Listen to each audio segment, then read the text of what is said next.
Buying your medication is easy with City Drugstore's curbside pickup. WhatsApp our certified pharmacist at 662-8769 with your requests. For prescriptions, take a clear photograph and send for review.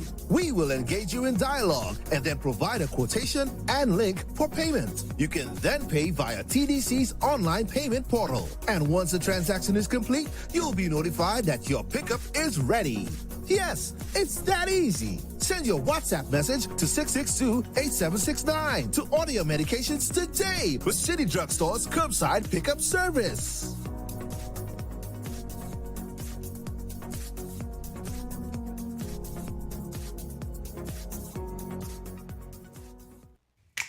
Maybe it's the way the brilliant gold liquid reflects our sunshine, or how the bright blue of its label mirrors the clear Caribbean skies overhead. Maybe it's the fresh, crisp taste of this beastly cold beer on a scorching hot day. Maybe it's even the way it brings us all together. But one thing is for sure, Carib is very much a part of who we are wherever we're from in the Caribbean. Carib. It's the way we play. Drink responsibly. People make the world go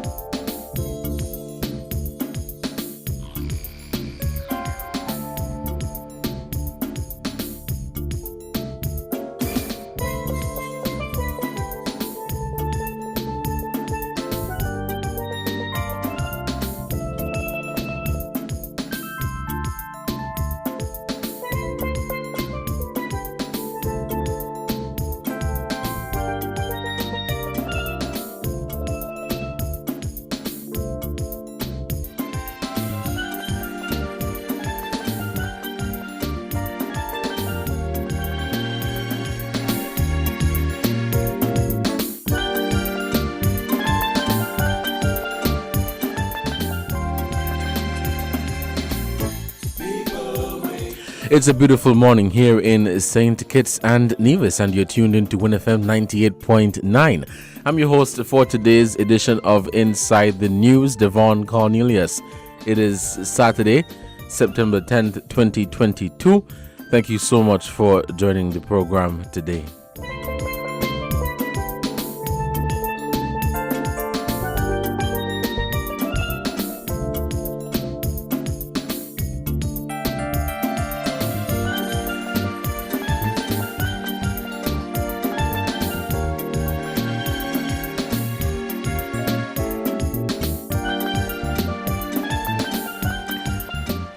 This is Inside the News here on WINN FM 98.9. Thank you so much for joining the program today. Those of you who have joined via social media, thank you so much. We are live on Facebook and YouTube at WINN Media SKN. You can also catch us on our Twitter account.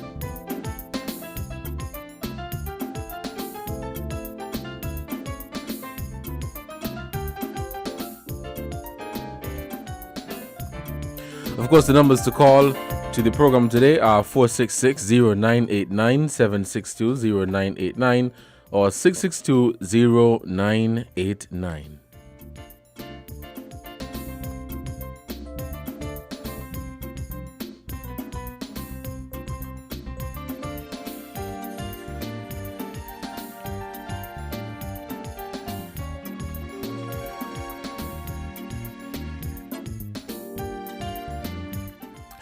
All right, good morning and welcome to Inside the News here on WINN FM 98.9. Today is Saturday, September 10, 2022, and I'm your host for today, Devon Corney. This is a new day. It's a beautiful day, and I'm happy to be here, happy to be alive, happy to interact with you once again. Today, I want to talk about dreadlocks. There is an ongoing debate here in St. Kitts and Nevis on social media and, of course, across the region and I dare say the world, but more so in the region concerning dreadlocks, concerning hairstyles, grooming in schools here in St. Kitts and Nevis and across the Caribbean region in neighboring islands such as Antigua and Barbuda, and I believe St. Lucia. Yes, St. Lucia.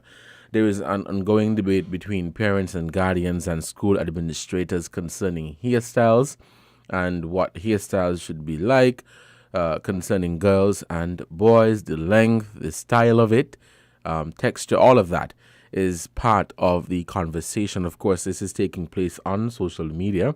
We're changing with the times, and so most of the national debates now are taking place on social media. And for the most part, the conversation has really been interesting, listening to all the sides, listening to the guidelines that have been set out by the schools, the school administrators, and the comments or opinion by the parents and guardians and even students themselves. When you look across the region, that is also a conversation that is being had. And of course, in the world, such as in the UK, in the USA, these are conversations that are happening at the moment concerning schools. Of course, this is not something necessarily new, but it recently sparked a conversation here in St. Kitts and Nevis. Of course, as students returned to the classroom for the new academic year 2022 to 2023, there are guidelines for students attending school concerning your hair. Generally, there is a uniform policy, and your hair forms part of that. Attending school, whether it be government or private, each pupil, each child is expected to adhere to whatever guidelines have been set out by that school. Now, in some cases, some are arguing that it is going against their religious belief. It is going against what they believe in.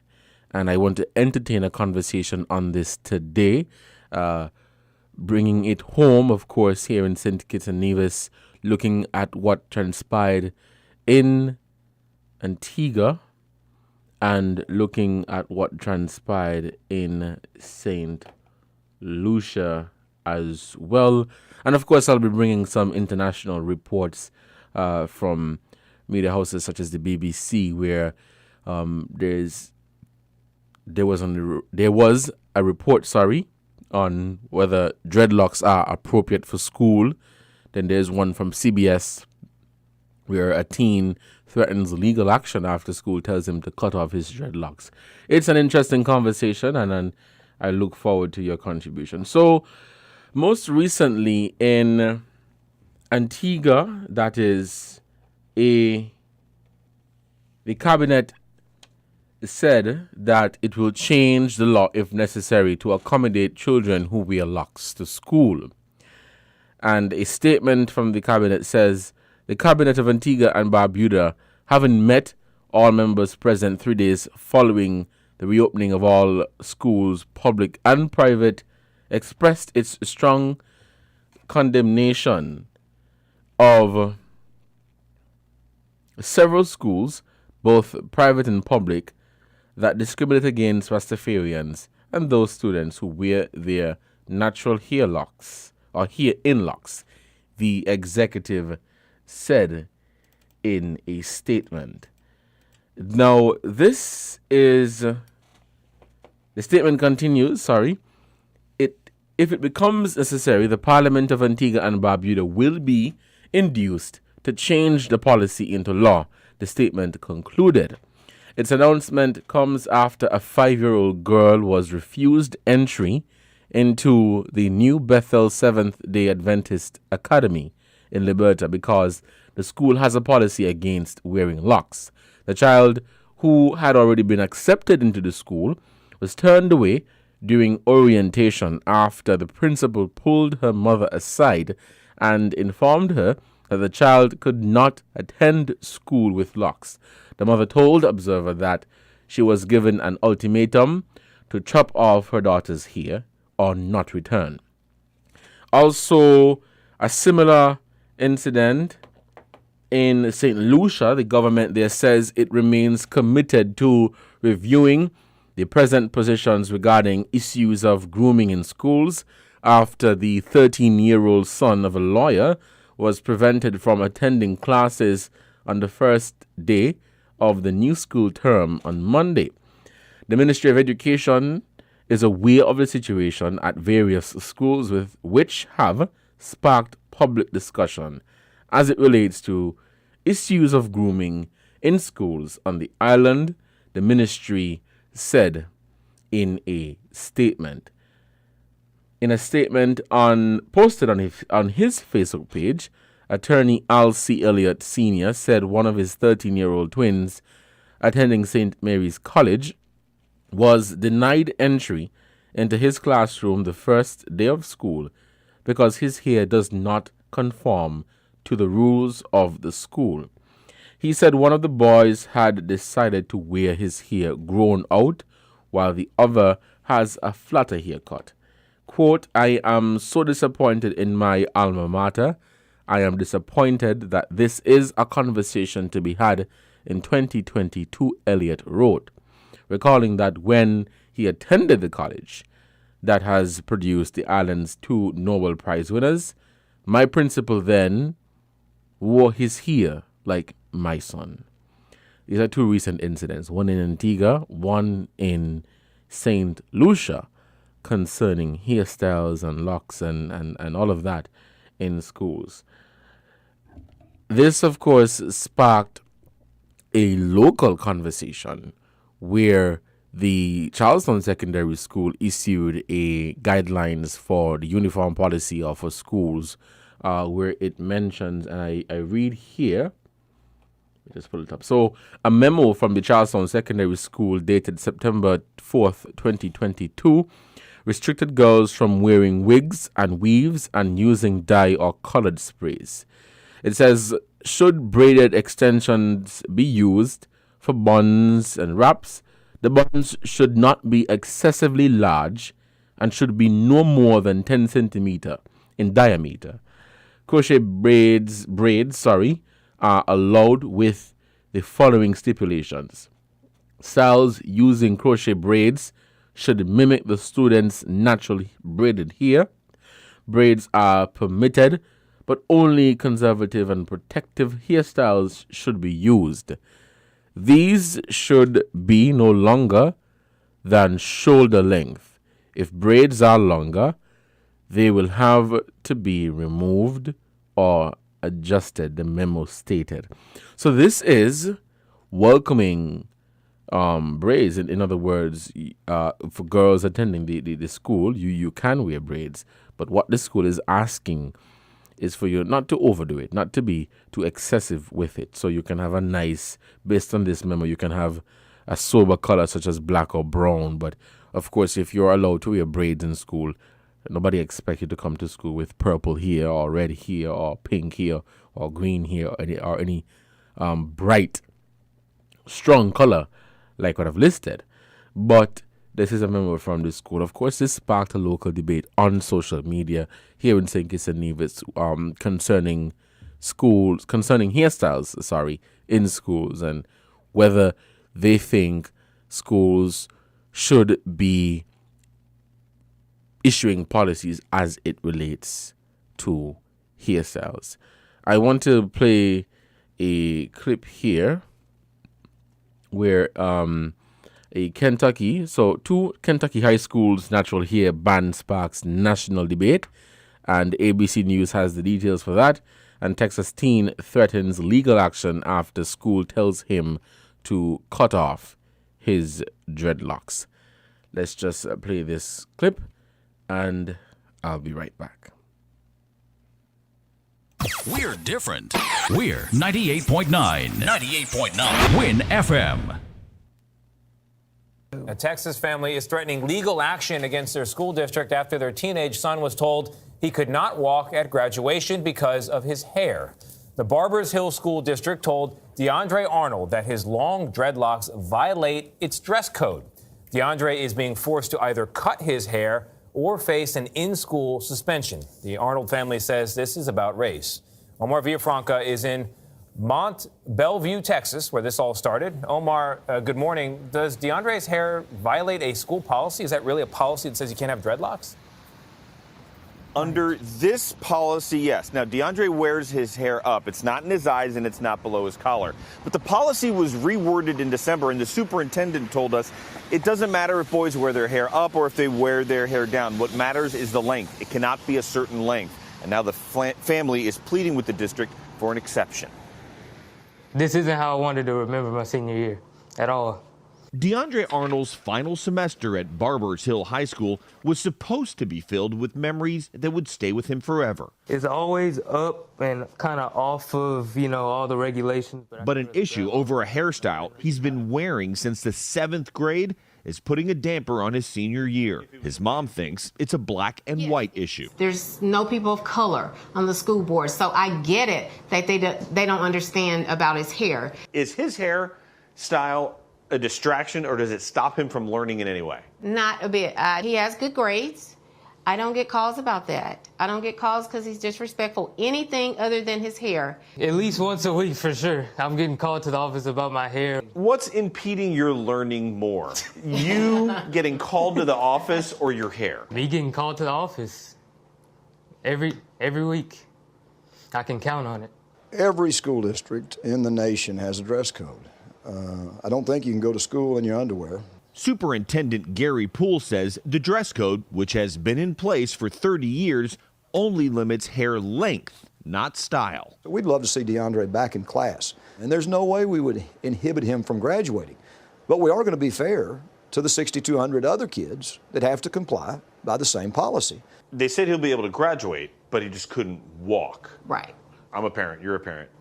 Ain't happening. You want the walking. You want the walking. You've put in the work. You saw your peers. You're going to take that away from him? I mean, it's unfair. Is it a look? Is it a cultural thing? Is it a heritage thing? The culture really plays a role in this because, being around my dad and stuff and around his people, I really seen something that I wanted to, take part in. And, the dreadlocks or the locks, that was just something I really liked. Just last year, California became the first state to ban discrimination against black students and employees over their natural hairstyles. New York and New Jersey have since signed similar bills into law.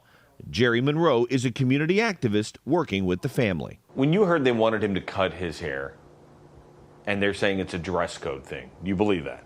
No. We're located in one of the most racist counties in the state of Texas. You think it's all I don't think racist? I know. I know. And let me play devil's advocate here. Are you willing to cut your hair? No. What I'm willing to do is just get out of the situation. How? By going to a different school or something like that if I had to, because I'm not going to sit here and deal with this. Like, I'm a senior, I'm about to graduate, I'm about to go to college. I don't need any added stress on me. DeAndre has been getting a lot of support from his friends and from another DeAndre, Houston Texans star wide receiver DeAndre Hopkins, who tweeted, "Never cut your locks." Now, DeAndre tells me he gets good grades. He's never really in trouble at school at all. And he's looking forward to go to college. But today, they say they are going to be looking for another high school to graduate from. Anthony? That's heartbreaking to me, Omar. He says he gets good grades. He's a good student. He's a good person. Isn't that what should matter? People need to be reminded, especially in the black culture, your hair. Dreadlocks are they are not an unusual hairdo. It just drives me crazy when I see stories like this. Aside from that, it's insulting, Anthony. Yeah, it's and very aside from that, insulting. I understand what's disruptive about it. I mean, the administrator There's said, nothing disruptive well, you can't go to school in your underwear. That's not he's not wearing under. He's just wearing his Last hair time I long. checked, he was wearing clothes. And why dig in on this issue of all issues? Just let it go. And now he has to change schools. Makes no sense. From the South, 98.9 WINN FM. People make the world go. TDC Financial Services. We're here for you to help you make your dreams come true. Whether your needs are big or small, we'll support you with them all. TDC Financial Services. We are strong. TDC Financial Services. This is where you belong. TDC Financial Services, where money is made easy. Maybe it's the way the brilliant gold liquid reflects or sunshine, or how the bright blue of its label mirrors the clear Caribbean skies overhead. Maybe it's the fresh, crisp taste of this beastly cold beer on a scorching hot day. Maybe it's even the way it brings us all together. But one thing is for sure, Carib is very much a part of who we are wherever we're from in the Caribbean. Carib, it's the way we play. Drink responsibly. Welcome back to Inside the News here on WINN FM 98.9. I am your host for today, Devon Cornelius. Thank you so much for joining the program. It's Saturday, September 10, 2022, and it is just 23 minutes past the hour of 11. The phone lines are open, and we're taking your calls at 466-0989, 762-0989, or 662-0989. Call us and be a part of the conversation. We have our first call for this morning. Let's head to the phone lines and take this call. Caller, you are on the air. Good morning. Good morning, Devon. Good morning. How are you doing today? I'm doing great. What about you? Not bad, giving thanks for life. Good. Devon, you know, I have been, this is Journey here. Good morning to all here in my voice. Mm-hmm. I've been saying all along, Devon, that the system is skewed against us on an international level, and we, within ourselves, we are our own enemy. Now, I've heard, you know, on our airwaves about, you know, a particular parent who comment about, you know, I think one of his I can't remember, I think it was his son who was rejected for his hair on the airwaves. And now that the clip that you have played and in Antigua and in the U.S., this is why I'm saying that the system, it is a system. And if you want to look at, if you're familiar with the story of Samson and Delilah, the cutting of Samson's hair. Now, you and I may not know for surety what man Samson was in terms of his ethnicity. But the story about Samson having 7 locks, and when Delilah get the Philistine to come in and cut his hair, he became weak. Now, if you have to look at that in our reality, that everything that is skewed against the black man on an international level, and when you look at the story about Judas betraying Christ, all of that is our reality, because, again, it is a system. Now, permit me to say this, Devon. I've listened to Good Morning Caribbean yesterday with Island Tea, and I heard a gentleman from Antigua with Darren on Darren's side, who, according to him, he is I'm trying to remember the title, His Excellency. He's an Ill Excellency who were commenting on the passing of the Queen. Now, you know, I wanted to touch on that so badly yesterday, the passing of the Queen. Now, let us look at what's being said before and what is now being said lately.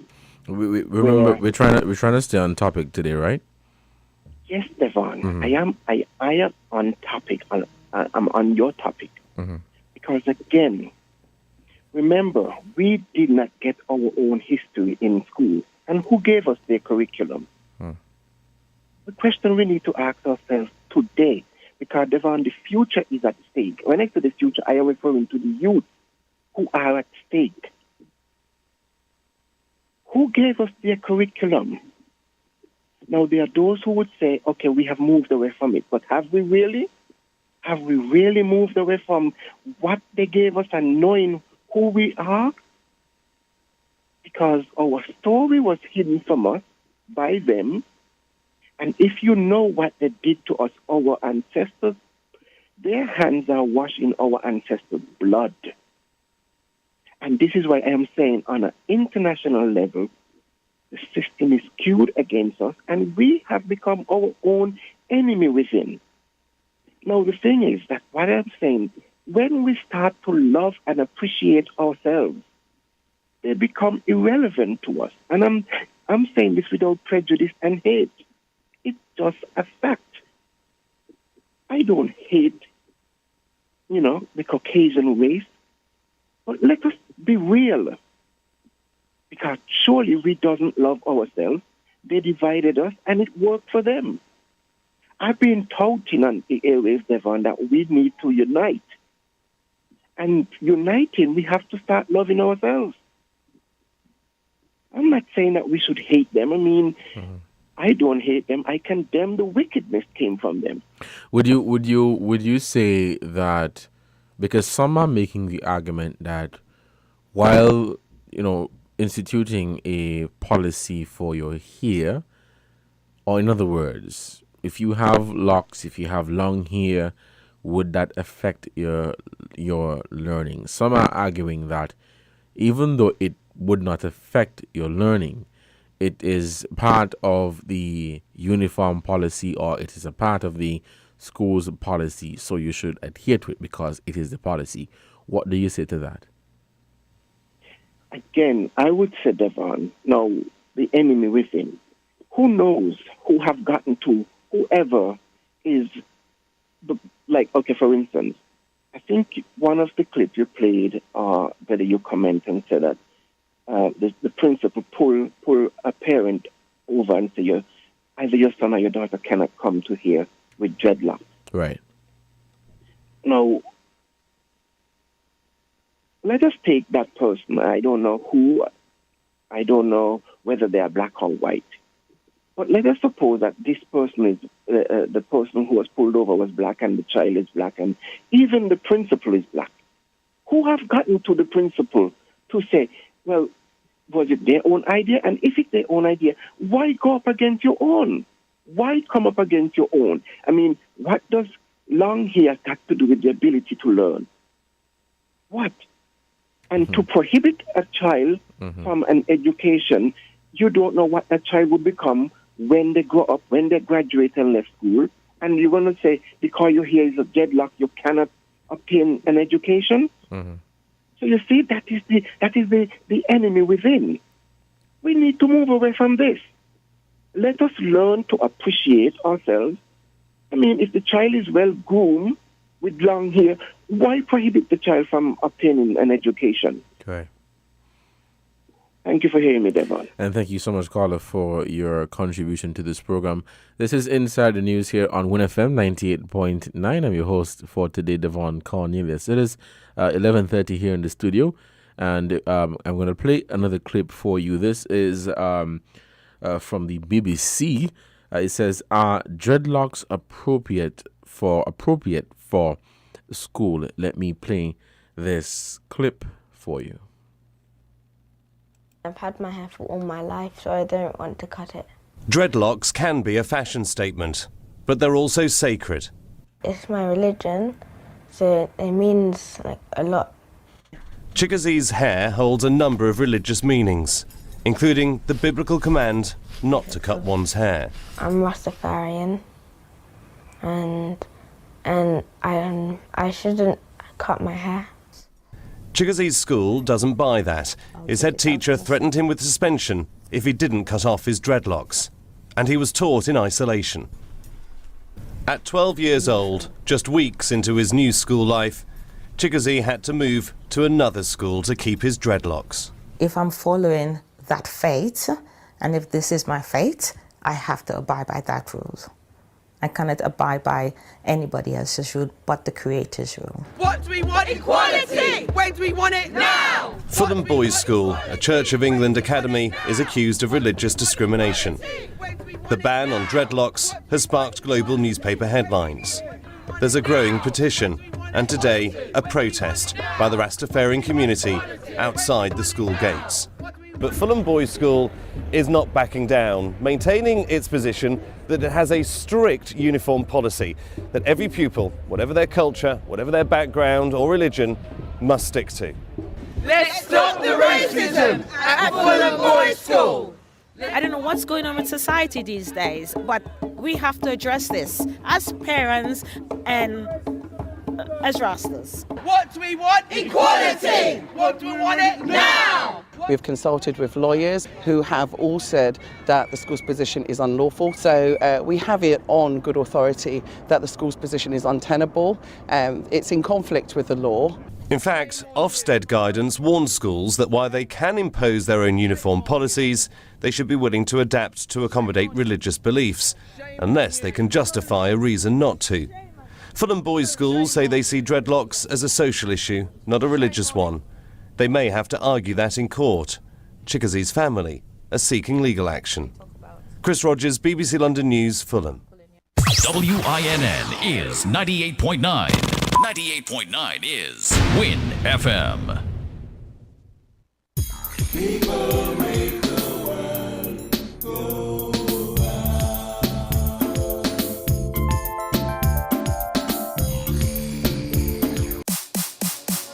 If you need protection, you need one who you can trust. To secure your investment, you need one who'll do you just. TDC Insurance, you're the one that you can trust. TDC Insurance, you're always safe with us. TDC Insurance is your go-to insurance company for all your insurance needs.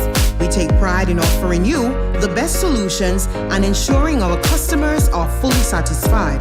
TDC Insurance, we take good care of you, guaranteeing you peace of mind. You're always safe with us. Maybe it's the way the brilliant gold liquid reflects our sunshine, or how the bright blue of its label mirrors the clear Caribbean skies overhead. Maybe it's the fresh, crisp taste of this beastly cold beer on a scorching hot day. Maybe it's even the way it brings us all together. But one thing is for sure, Carib is very much a part of who we are wherever we're from in the Caribbean. Carib, it's the way we play. Drink responsibly. People make the world go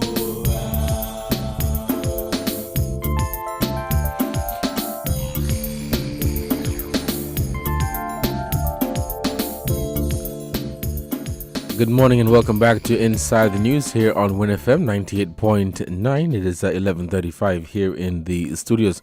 For those of you who are just tuning in, we are on the topic of hairstyles in schools, dreadlocks, is it appropriate for schools, all of that. We've had a report here on whether dreadlocks are appropriate for schools from the BBC, and a Texas teen who is threatening legal action after school tells him to cut off his dreadlocks from the CBS Morning. An interesting conversation that is, as I said earlier, not necessarily new, but one that has been, let me say, reignited in the sense that people are now talking about it. Of course, as students returned to the classroom on Monday. And so it's a conversation that has been going on for quite some time on social media on whether children can wear dreadlocks to school, some for religious purposes. Of course, as we are black, the texture of our hair. And so there are those who are,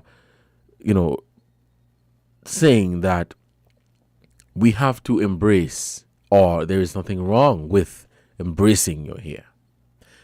However, there is a policy in some schools across the region that, in a sense, goes against how one would want to wear their hair. And that is a conversation that, really interesting conversation. Now, with what transpired in Antigua and St. Lucia, as I said, it came home. Nivision educators suggest shift the focus from restriction to entrepreneurship concerning hairstyles in schools. Rules for hairstyles in schools across the region are creating a buzz on social media as students return to the classroom for the new academic year. Most parents and guardians are disagreeing with the guidelines and, in some cases, are asking the schools to reconsider the guidelines. Now, Nivision educator Dr.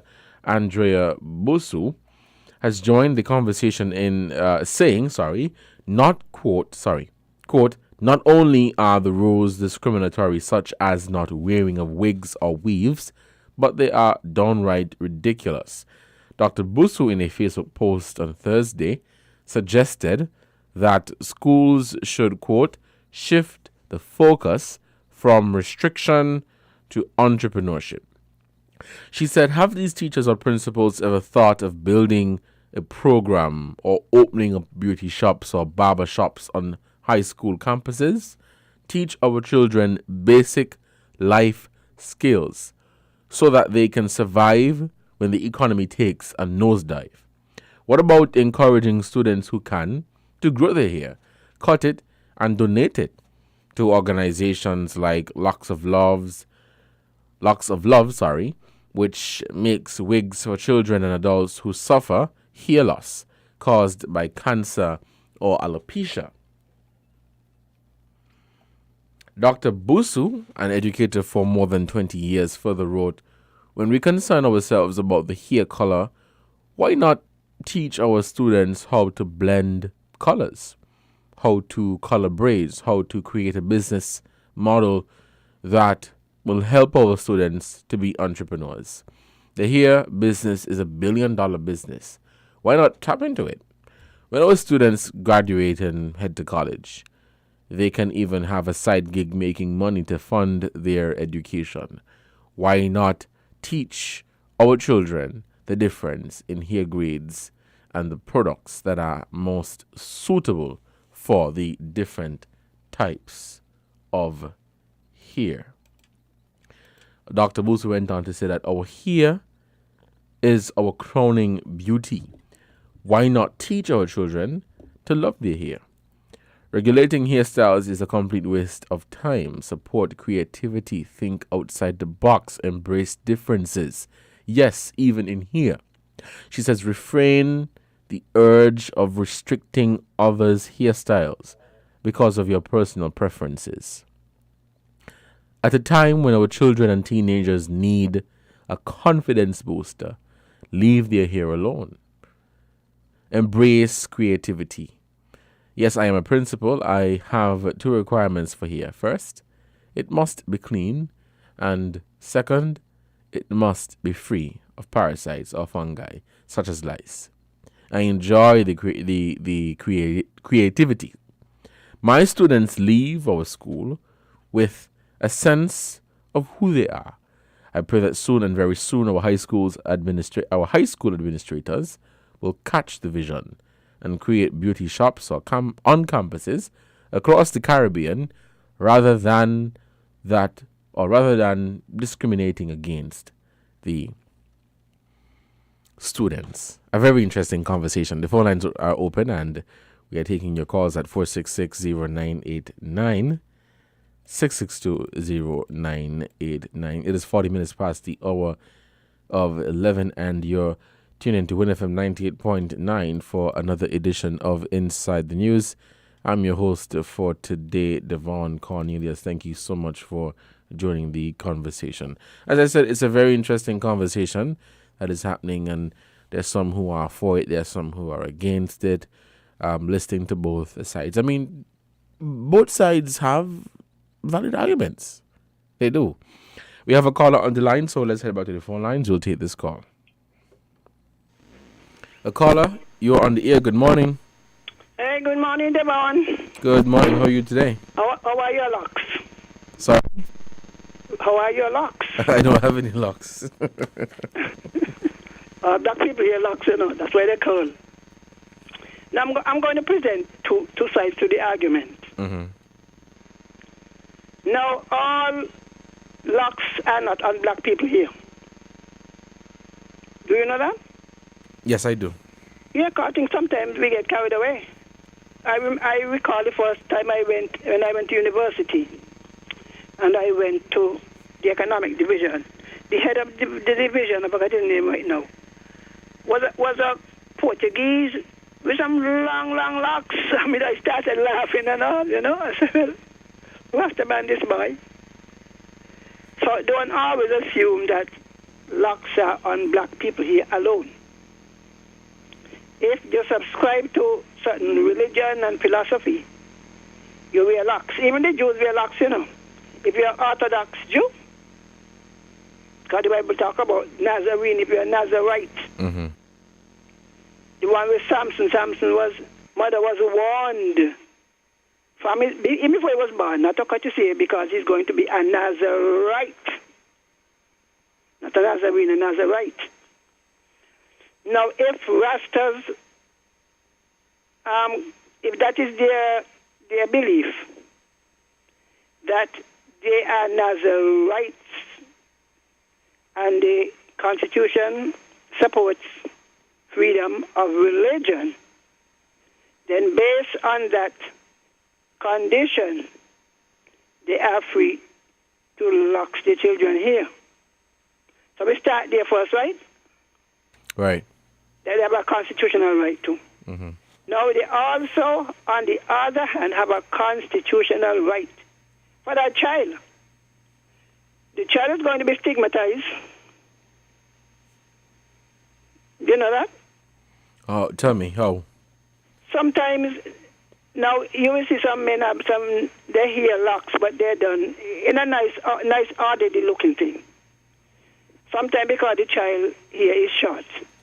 Some of them, they don't even bother to try to, do something to the hair. So I give this child this kind of a wild look. Now, some of you might like the term wild. Mm. And so they end up sometimes being bullied by their classmates. You know what I mean by bullied, right? Yes, I do. Yeah, I mean, so children also do suffer when you force them into it. Everybody in the class here cut and look thing and then, make your hair look so bush. You know what I mean? Mm-hmm. So sometimes we got to consider how does it affect the child. But what about education and embracing your hair? Teaching that to our children? Well, look at it another way. Every organization has rules, right? Mm-hmm. You can't go in the police talk about, I'm a Rasta, and now you got to cut it. You go to prison, they cut it. You go in the army, they cut it. They have to. Right, but understanding that these are rules, I find that we have this tendency to say, well, this is the rule, this is how it has been, and we're just going to agree to it. No questions asked, no debate. Rule, right? We're just going to agree to it.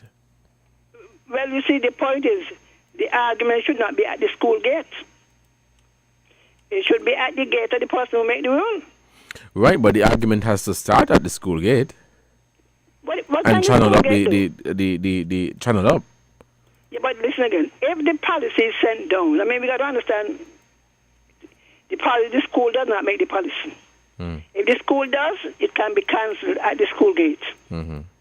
If it is a policy of the Ministry of Education, then that is where the protest must be. Mm-hmm. Because, I mean, just like if you're a policeman, you can't go change the law, whatever the law say. Right, right. So you go to the ministry and you state your position based on the Constitution, because sometimes we hold a lot of vague arguments, Our argument must be, this is infringing my child's constitutional rights as a member of the religion. So when they ask the mother in one case, she must write a letter saying that she is a Rastafarian. That is correct. Nothing is wrong with that. Because remember, as Rastas, you're free to practice your religion. You understand what I'm saying? Yes. So when they said, well, the child, she said, my child is so because this is a part of our religious rights or whatever, then that is acceptable. But, I just want my child here because you don't want to comb the child here in the morning. Some people are lazy. Well, I'm not supporting a case, and I don't think some people are supporting a case of where you just have the hair looking anyhow, clean, neat. But you can have locks looking clean, neat, well kept. That's what I'm saying, but some of them don't.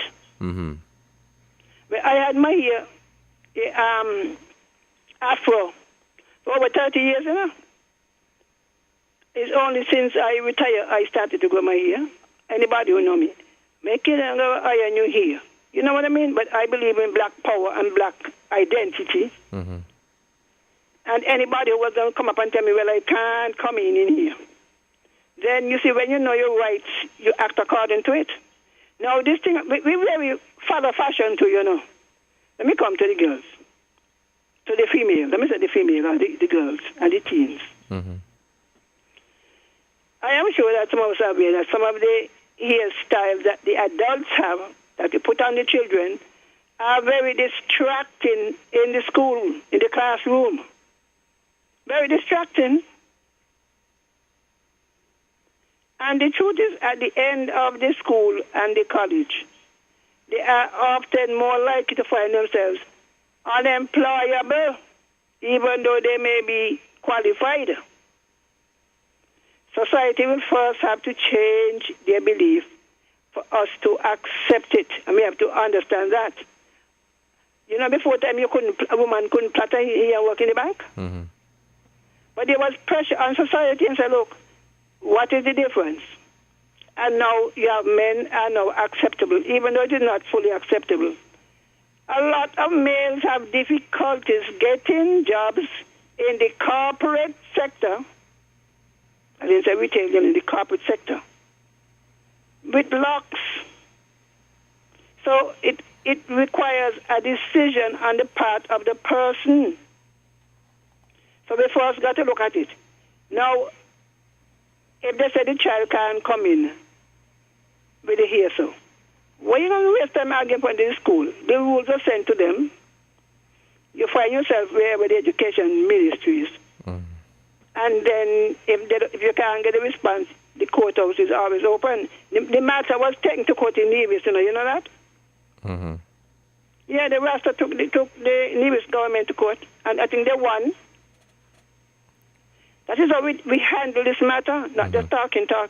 Well, I understand what you're saying, but there's sometimes, in some cases, you know, in everything you really have to carry to the court. But you better carry it in time. I think it's something that, in some cases, can be dealt with, whether it be at the school level or at the ministry level. You know, hearing both sides, hearing from the parent and hearing from the school or the ministry. The Constitution is the supreme law of the land. The ministry could say what it wants. You understand what I'm trying to say? Right. Sometimes we waste time talking. You have a group, put the money together, get a lawyer, and those of you, and this thing, there are sometimes health reasons to it. I remember when my son was attending Irish Town School, primary school, that is under my whole class. Mm-hmm. Because there were children or a child in the class who had hair lice. Every now and again it breaks out, you know, so sometimes we're pretending. Mm-hmm. We're pretending. The possibility of a child with unkept hair, whether they're cut or they're locks, is high. And sometimes that is the main reason. So you might be washing your child here every week, every morning when they go to bed. But they're going into a class where a child with unkempt hair, whether they're locks or unlocks. So sometimes I think that is where it came up first with the locks thing. Because a number of them, they may not want to hear the truth. They don't even shampoo. Some of them don't even shampoo their own hair. You got the child with locks up and it's not tidy. I mean clean, eh? Mm-hmm. Yes, I understand. The child go to school and your child come back home with all kind of I've had the relatives who had to cut off all the children here, girls. So there are two sides to it. If your child is a problem, then you should look after it. All right. But these are issues. And I said, rather than waste time, the courthouse is there. That's what the man in Nevis did. Unless you test something in the courthouse, you never know. Because one political party may say, oh, let them come so. And they change, and then the policy change. Because policy change according to administration. All right, well, Carla, thank you All for right, your then. contribution to this program. It is 11:52, and you're listening to Inside the News here on WINN FM 98.9. Thank you so much for your contribution to this program. For those of you who are just joining the program, we are on the conversation of hairstyles in schools, dreadlocks. Here in Nevis, a Nevisian educator suggested shifting the focus from restriction to entrepreneurship. We have a caller. Let's head back to the phone lines. Caller, good morning. You're on the air. Good morning to you. Greetings in Jesus' name, the only Savior, sinners from sin and from hell, and the second person of eternal Trinity. Now, first of all, I would like to say, Rastafarianism has nothing to do with the Nazarite vow in the Bible. Otherwise, they would accept Jesus Christ as the Lord, God, and Savior, who the Nazarite vow pointed to in the Old Testament of Jesus Christ, who was to come in the New Testament. So it has nothing to do with the Nazarite vow in the Bible. Rastafarian, that is. Secondly, just like how you was last week speaking about the COVID mandate, so likewise with the schools, the educational system, it is unbiblical, anti-biblical for the government to be in control, owning, directing, and so on the educational system. The biblical way to go is for it to be owned solely 100% by the private sector. And so therefore, different schools in the private sector would have different policies concerning hair, dressing, method of education, that sort of stuff. And not only that, Rastafarianism would also be encouraged as well to have their own school if things were done the biblical way in the private sector, owning it 100%. Now, you see, the thing is, what a lot of people don't realize is that socialism, which includes but not limited to government owning schools, running schools, having a monopoly on the school system, etc., socialism does not work, and it kills innovation.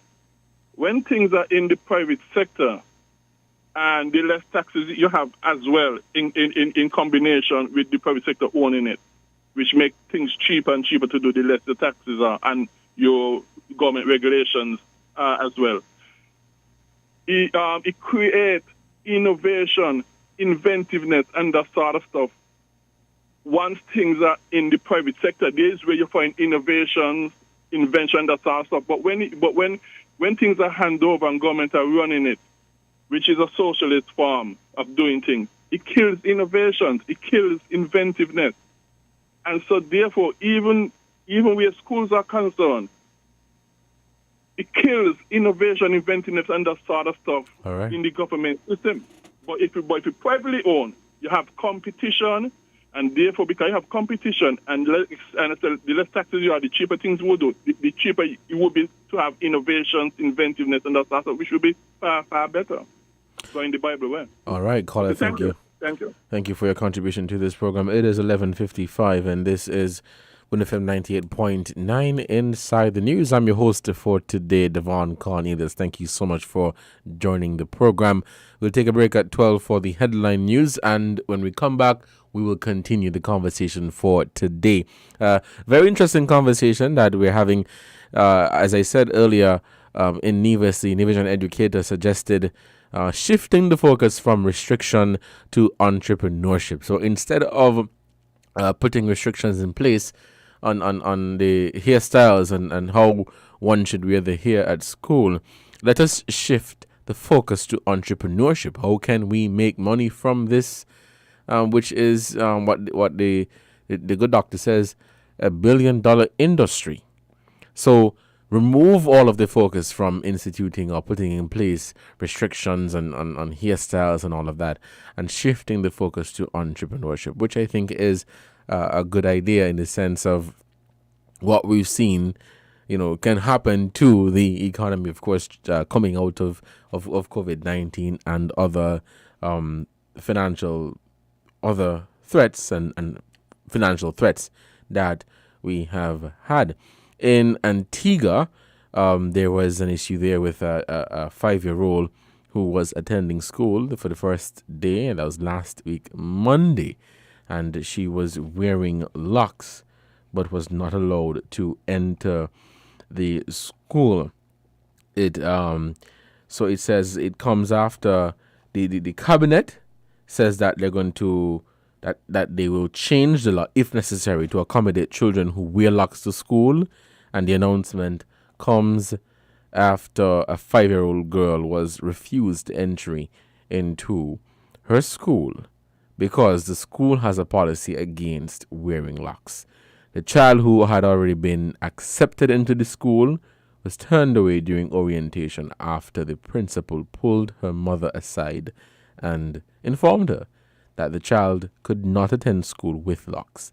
The mother told Observer that she was given an ultimatum to chop off her daughter's hair or not return. While the family does not present themselves as Rastafarians, Cabinet says the Constitution of Antigua and Barbuda protects freedom of religion, freedom of association, and the freedom to hold a belief system that differs from the majority.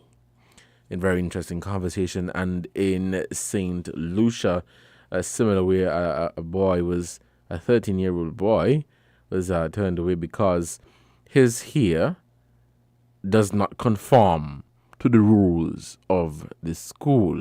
His father thought that, that should not be, because when he was attending school, he had a principal who wore their hair just like his son.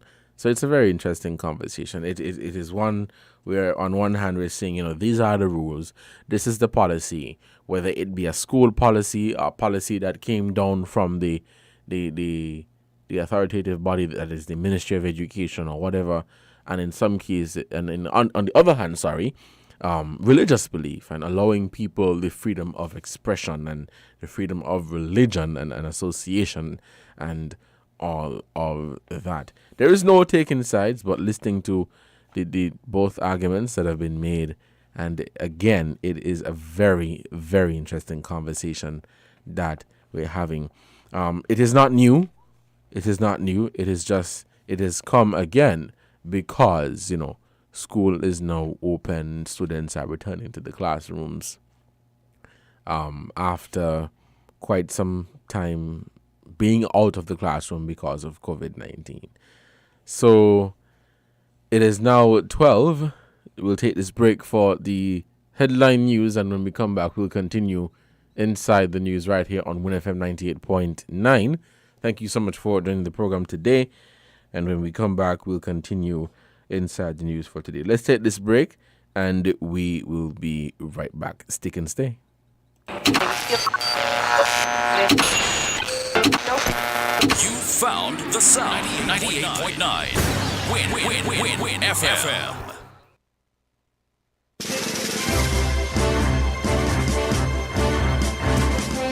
We now bring you the headline news. The headline news is brought to you by Caribbean Alliance, The Grange, KDP Enterprises, Carib Brewery, and the ICDF Taiwan Technical Mission.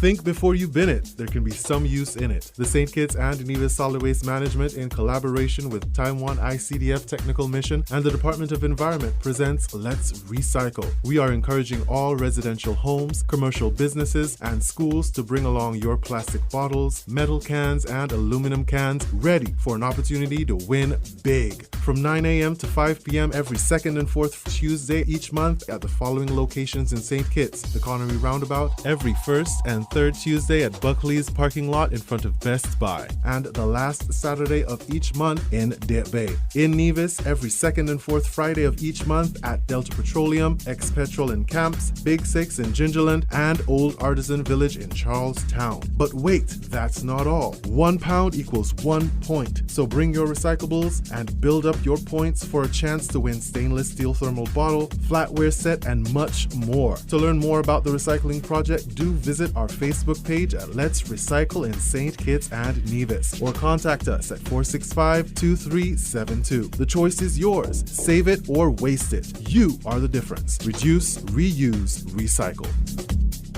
Protect your lifestyle with Caribbean Alliance Insurance. Till you walk with a local reputation and service for second to none. Securing you is our mission. People that you can trust, your business, property, we got you covered. Motor or personal, whatever it is, we got you covered. 130 years in this business, we've got you covered. For all your insurance needs, visit or call us at 465-2631 or 469-5303. Delia Walwyn, people you can trust. Shipping your cargo shouldn't be a hassle. It can be as easy as a single call to Amerijet International, your worldwide cargo transportation solution. We provide all the services you need to ship your goods anywhere in the world, whether your shipment is fresh, frozen, large or small, alive or hazardous. You can count on Amerijet to deliver it safe and sound. Amerijet International, by land, sea or air, we get it there. For more information, visit us online at www.amerijet.com or call us at KDP Enterprises at 466-9595. Did you know that the Grange Healthcare Facility is the first purpose-built, non-governmental healthcare organization on St. Kitts? It's situated at Otley's, 7 miles east of Basseterre in beautifully landscaped surroundings. The Grange has a team of highly trained professionals and provides care that's rated as being comparable with UK and North American standards. The Grange offers varied accommodations to suit your individual needs, and our all-inclusive packages make the cost of care per hour the most competitive on the island. Services include convalescent care for all ages, daycare facilities for older adults, rehabilitation services, and training and continuing education for healthcare providers. For more information, call 466-5525 or 465-8020. Fax 466-8221 or email thegrangehealth@gmail.com or visit our website at www.grangehealthcarefacility.com. Maybe it's the way the brilliant gold liquid reflects our sunshine, or how the bright blue of its label mirrors the clear Caribbean skies overhead. Maybe it's the fresh, crisp taste of this beastly cold beer on a scorching hot day. Maybe it's even the way it brings us all together. But one thing is for sure, Carib is very much a part of who we are wherever we're from in the Caribbean. Carib, it's the way we play. Drink responsibly.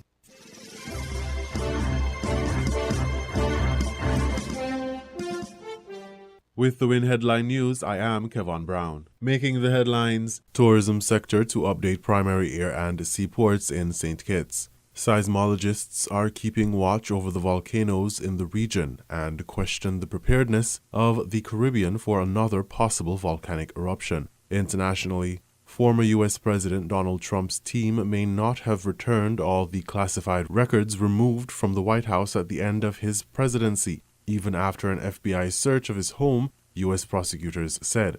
Charles III swore oaths and was formally proclaimed king by Ascension Council. Now, the details.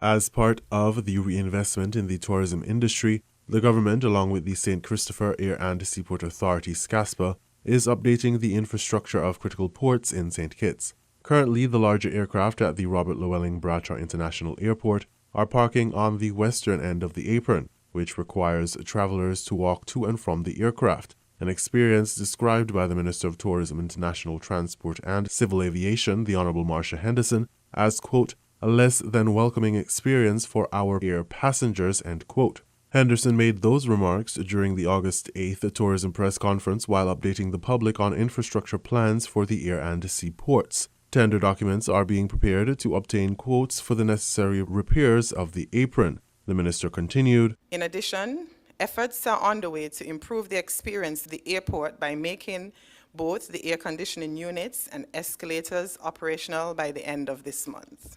The airport, as you're aware, needs expanding and modernizing as its footprint has become inadequate to sustain the operational and security requirements expected from an international airport.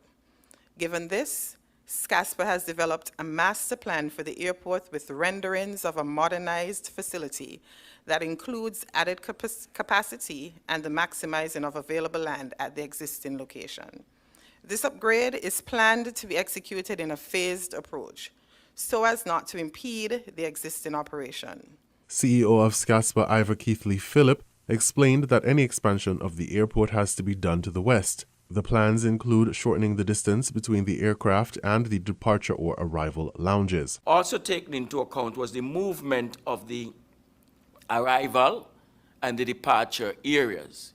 We realized that passengers now have this long walk to the aircrafts. The plan suggests that the arrival and departure areas would move towards the west, so as to shorten the distance between leaving the airport and arriving at the aircraft. The minister said the funding is expected to come from a CBI Alternative Investment Program. A time frame for the expansion of the airport was not given. Aside from the airport, the main seaport at Port Zante Bastille has undergone infrastructural work, with dredging at Pier 2 being completed and able to accommodate Oasis-class cruise ships, and preventative dredging on Pier 1 is ongoing. The dredging is expected to be completed before the start of the 2022-2023 cruise season in October. New pier fenders for Pier 1 have also been ordered and are scheduled to arrive at the end of the year. According to the CEO of SCASPA, the cost of dredging is US $1.9 million,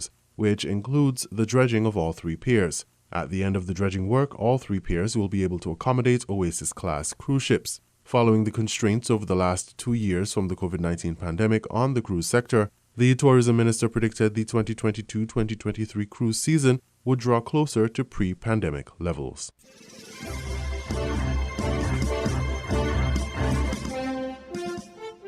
In regional news, seismologists are keeping watch over the volcanoes in the region and question the preparedness of the Caribbean for another possible volcanic eruption.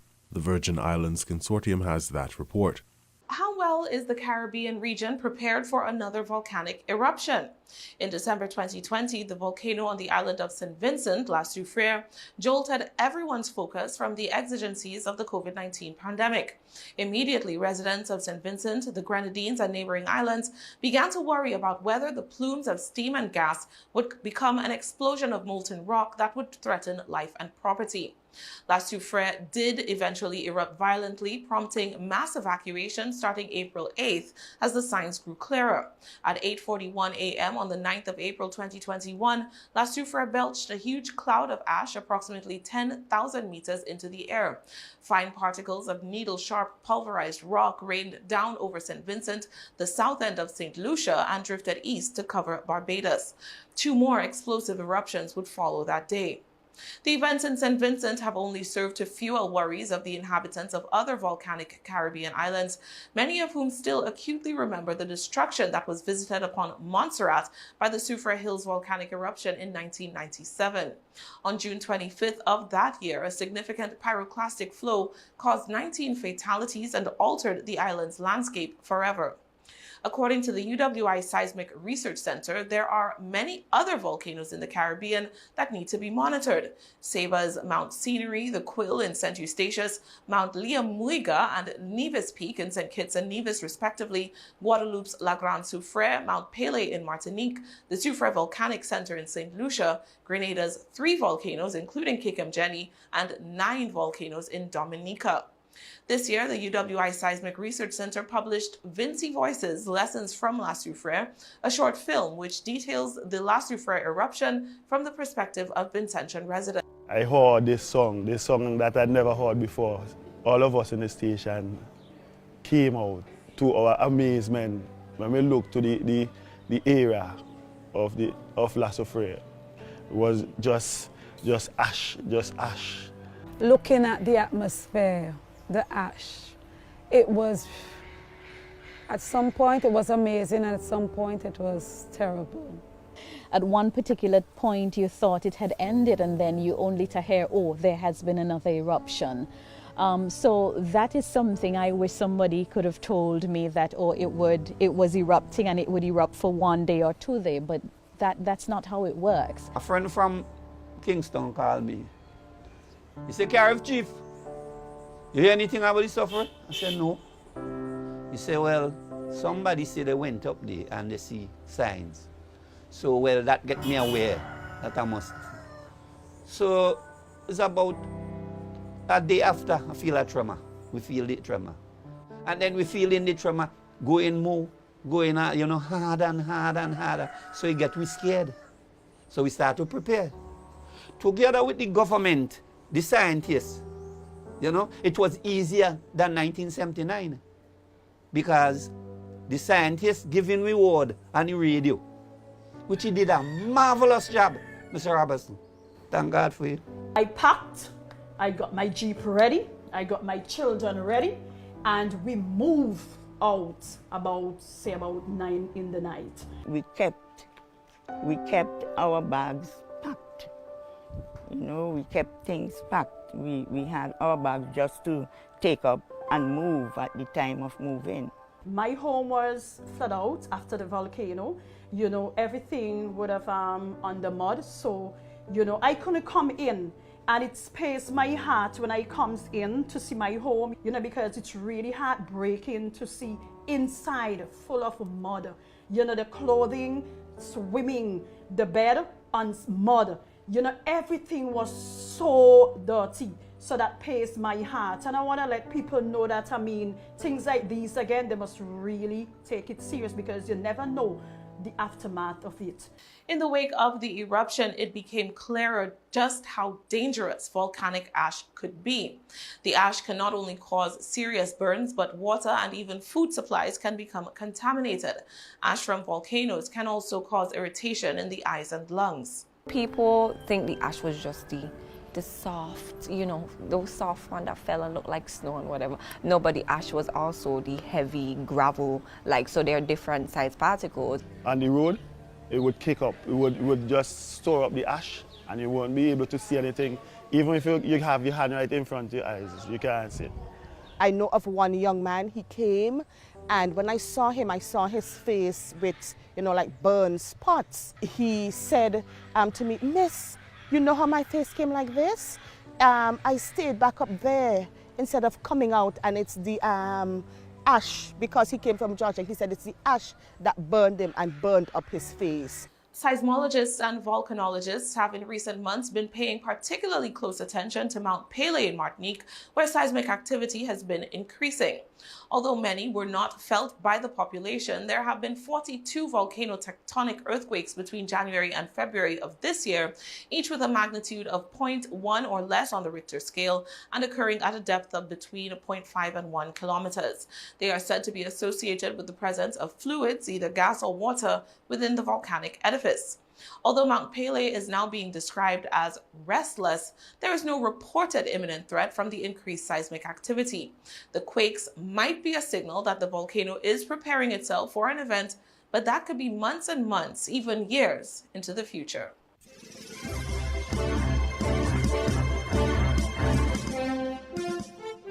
We now bring you these international reports.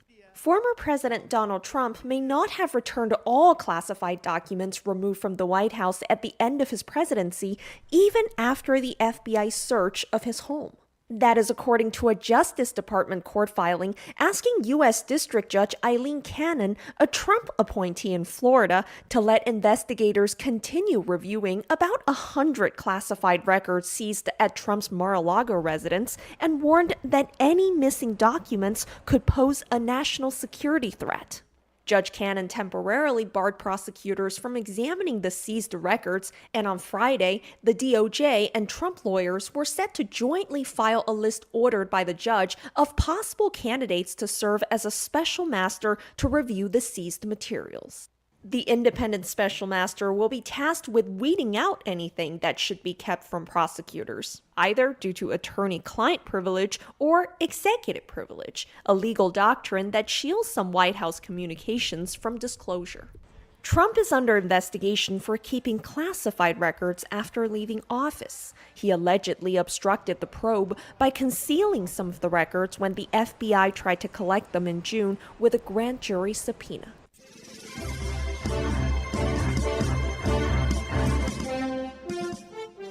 Charles III swore an oath as he was proclaimed king at a ceremony at St. James's Palace on September 10th. Charles became king immediately following the death of his mother, Queen Elizabeth II. The Ascension Council, comprised of senior politicians, judges, and officials, proclaimed Charles III as the monarch in the state apartments following a historic meeting formally confirming his role. It is the first time the historic ceremony has been televised. King Charles III. My lords, ladies and gentlemen, it is my most sorrowful duty to announce to you the death of my beloved mother, the Queen. I know how deeply you, the entire nation, and I think I may say the whole world, sympathize with me in the irreparable loss we've all suffered. It is the greatest consolation to me to know of the sympathy expressed by so many to my sister and brothers, and that such overwhelming affection and support should be extended to our whole family in our loss. To all of us as a family, as to this kingdom and the wider family of nations of which it is a part, my mother gave an example of lifelong love and of selfless service. My mother's reign was unequaled in its duration, its dedication, and its devotion. Even as we grieve, we give thanks for this most faithful life. I am deeply aware of this great inheritance and of the duties and heavy responsibilities of sovereignty which have now passed to me. In taking up these responsibilities, I shall strive to follow the inspiring example I have been set in upholding constitutional government and to seek the peace, harmony, and prosperity of the peoples of these islands and of the Commonwealth realms and territories throughout the world. In this purpose, I know that I shall be upheld by the affection and loyalty of the peoples whose sovereign I have been called upon to be, and that in the discharge of these duties, I will be guided by the counsel of their elected parliaments. In all this, I am profoundly encouraged by the constant support of my beloved wife. I take this opportunity to confirm my willingness and intention to continue the tradition of surrendering the hereditary revenues, including the Crown Estate, to my government for the benefit of all, in return for the sovereign grant, which supports my official duties as head of state and head of nation. And in carrying out the heavy task that has been laid upon me, and to which I now dedicate what remains to me of my life, I pray for the guidance and help of Almighty God. I have with humble duty to crave your Majesty's permission for the publication of your gracious speech. Approved. Concerning the security of the Church of Scotland. I understand that the law requires that I should, at my accession to the Crown, take and subscribe the oath relating to the security of the Church of Scotland. I am ready to do so at this first opportunity. I, Charles III, by the grace of God of the United Kingdom of Great Britain and Northern Ireland, and of my other realms and territories, King, defender of the faith, do faithfully promise and swear that I shall inviolably maintain and preserve the settlement of the true Protestant religion as established by the laws made in Scotland in prosecution of the claim of right, and particularly by an act intituled An Act for Securing the Protestant Religion and Presbyterian Church Government, and by the acts passed in the Parliament of both kingdoms for union of the two kingdoms, together with the government, worship, discipline, rights and privileges of the Church of Scotland. So help me God.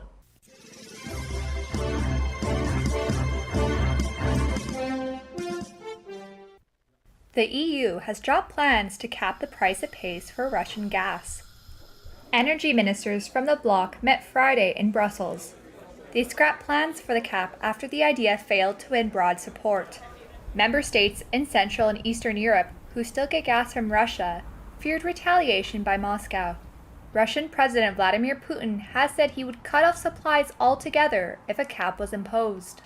However, ministers did agree to claw back revenue from some power producers and will use the money to curb consumer bills. European energy prices are typically set by gas plants. That leaves generators using nuclear, wind, or coal raking in revenue, as their running costs haven't risen as much or at all. On Friday, some EU nations also argued in favor of a general cap on all gas imports. However, European Energy Commissioner Kadri Simpson said any such move would be risky. The general price cap, including LNG imports, could present a security of supply challenge because the LNG market is a global market. We are not among the three biggest LNG importing regions or countries. And there is a very strong competition at the LNG market. And right now, it is important that we can replace the decreasing Russian volumes with alternative suppliers. The EU windfall plan will now be fleshed out in the coming days, with another meeting of energy ministers seen possible later in the month.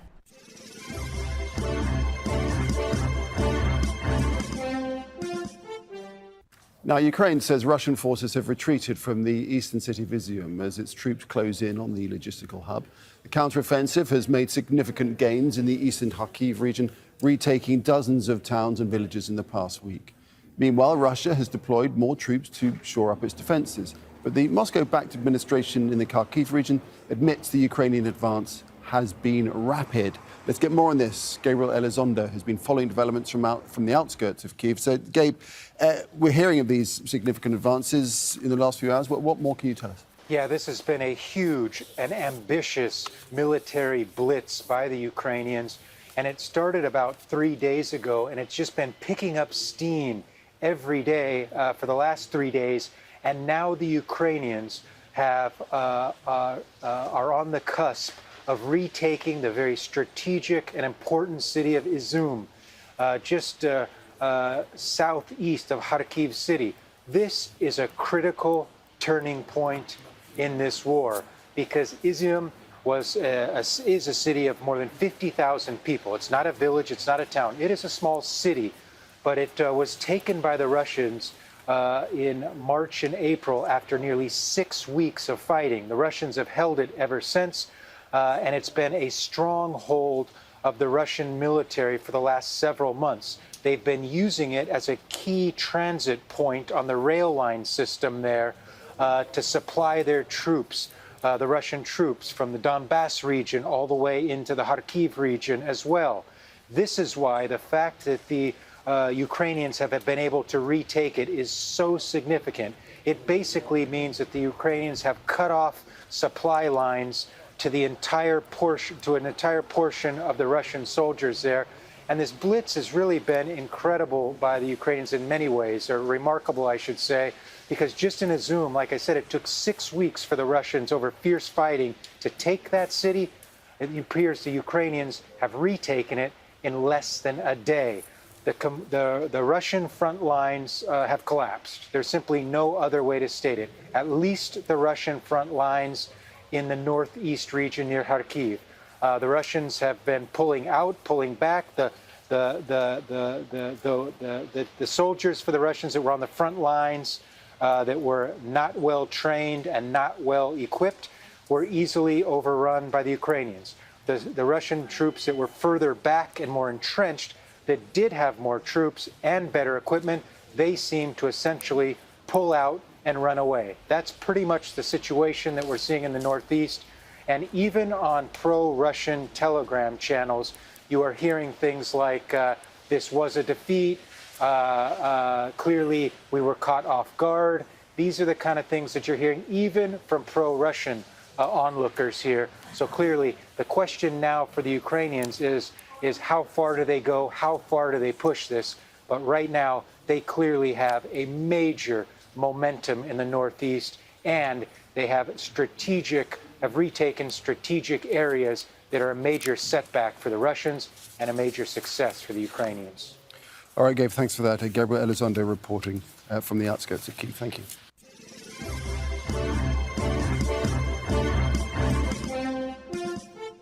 You were listening to the WINN FM headline news on 98.9. Our top stories were: tourism sector to update primary air and seaports in St. Kitts. Seismologists are keeping watch over the volcanoes in the region and question the preparedness of the Caribbean for another possible volcanic eruption. Internationally, former U.S. President Donald Trump's team may not have returned all the classified records removed from the White House at the end of his presidency, even after an FBI search of his home, U.S. prosecutors said. Charles III swore oaths and was formally proclaimed king by Ascension Council. Thank you for listening.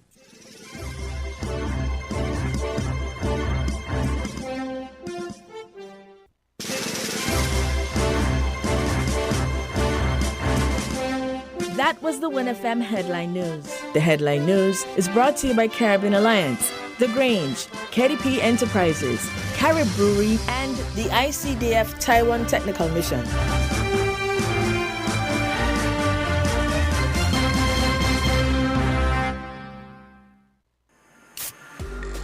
With over a century of perfection behind the Mackeson name, a smooth blend with perfect balance and richness, it's no wonder Mackeson Triple Stout has a legacy of perfection. Enjoyed the world over. Introducing our new look with the same great taste. Mackeson. All hail the king. Please drink responsibly. Did you know that the Grange Healthcare Facility is the first purpose-built, non-governmental healthcare organization on St. Kitts? It's situated at Otley's, 7 miles east of Basseterre in beautifully landscaped surroundings. The Grange has a team of highly trained professionals and provides care that's rated as being comparable with UK and North American standards. The Grange offers varied accommodations to suit your individual needs, and our all-inclusive packages make the cost of care per hour the most competitive on the island. Services include convalescent care for all ages, daycare facilities for older adults, rehabilitation services, and training and continuing education for healthcare providers. For more information, call 466-5525 or 465-8020. Fax 466-8221 or email thegrangehealth@gmail.com or visit our website at www.grangehealthcarefacility.com. Shipping your cargo shouldn't be a hassle. It can be as easy as a single call to Amerijet International, your worldwide cargo transportation solution. We provide all the services you need to ship your goods anywhere in the world, whether your shipment is fresh, frozen, large or small, alive or hazardous. You can count on Amerijet to deliver it safe and sound. Amerijet International, by land, sea or air, we get it there. For more information, visit us online at www.amerijet.com or call us at KDP Enterprises at 466-9595. Protect your lifestyle with Caribbean Alliance Insurance. Till you walk with a low reputation and service for second to none. Securing you is our mission. People that you can trust, your business, property, we got you covered. Motor or personal, whatever it is, we got you covered. 100%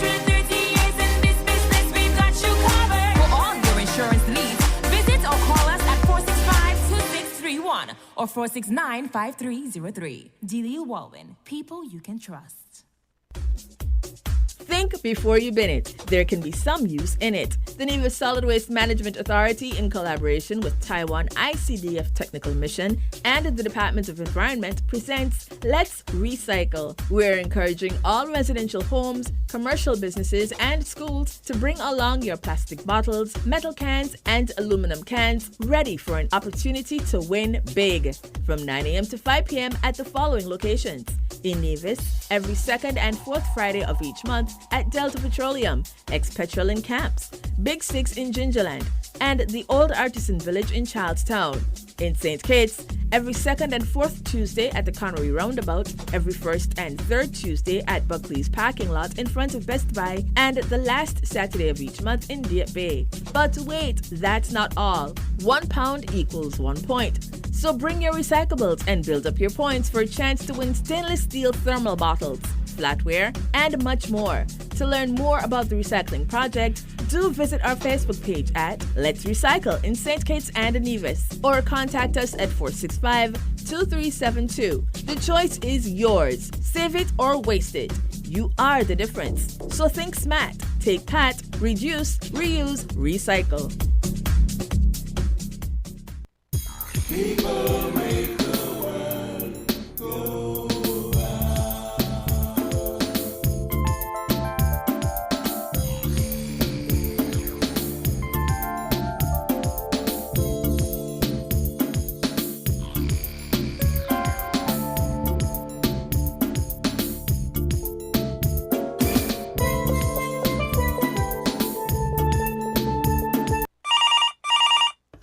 Yes? Jean, body spray's hot, boy. I can't take it. Well, it's a good thing I called. The TDC Home and Building Depots are having their Cool 'em Down sale with 20% discount on fans, AC units, coolers, fridges, and more to beat this heat, girl. Girl, Betty, you're making joke. No, so stop sweating and let's go to the store now. Ooh, you come pick me up, because may want to miss the sale at TDC Home and Building Depot. Yeah, man. And don't forget you can also shop online too, using shoptdcgroup.com. Cool. Terms and conditions apply. See stores for details. Maybe it's the way the brilliant gold liquid reflects our sunshine, or how the bright blue of its label mirrors the clear Caribbean skies overhead. Maybe it's the fresh, crisp taste of this beastly cold beer on a scorching hot day. Maybe it's even the way it brings us all together.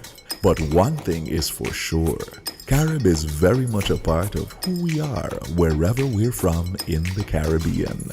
Carib, it's the way we play. Drink responsibly. People make the world go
Good afternoon, St. Kitts and Nevis, and welcome back to Inside the News right here on WINN FM 98.9.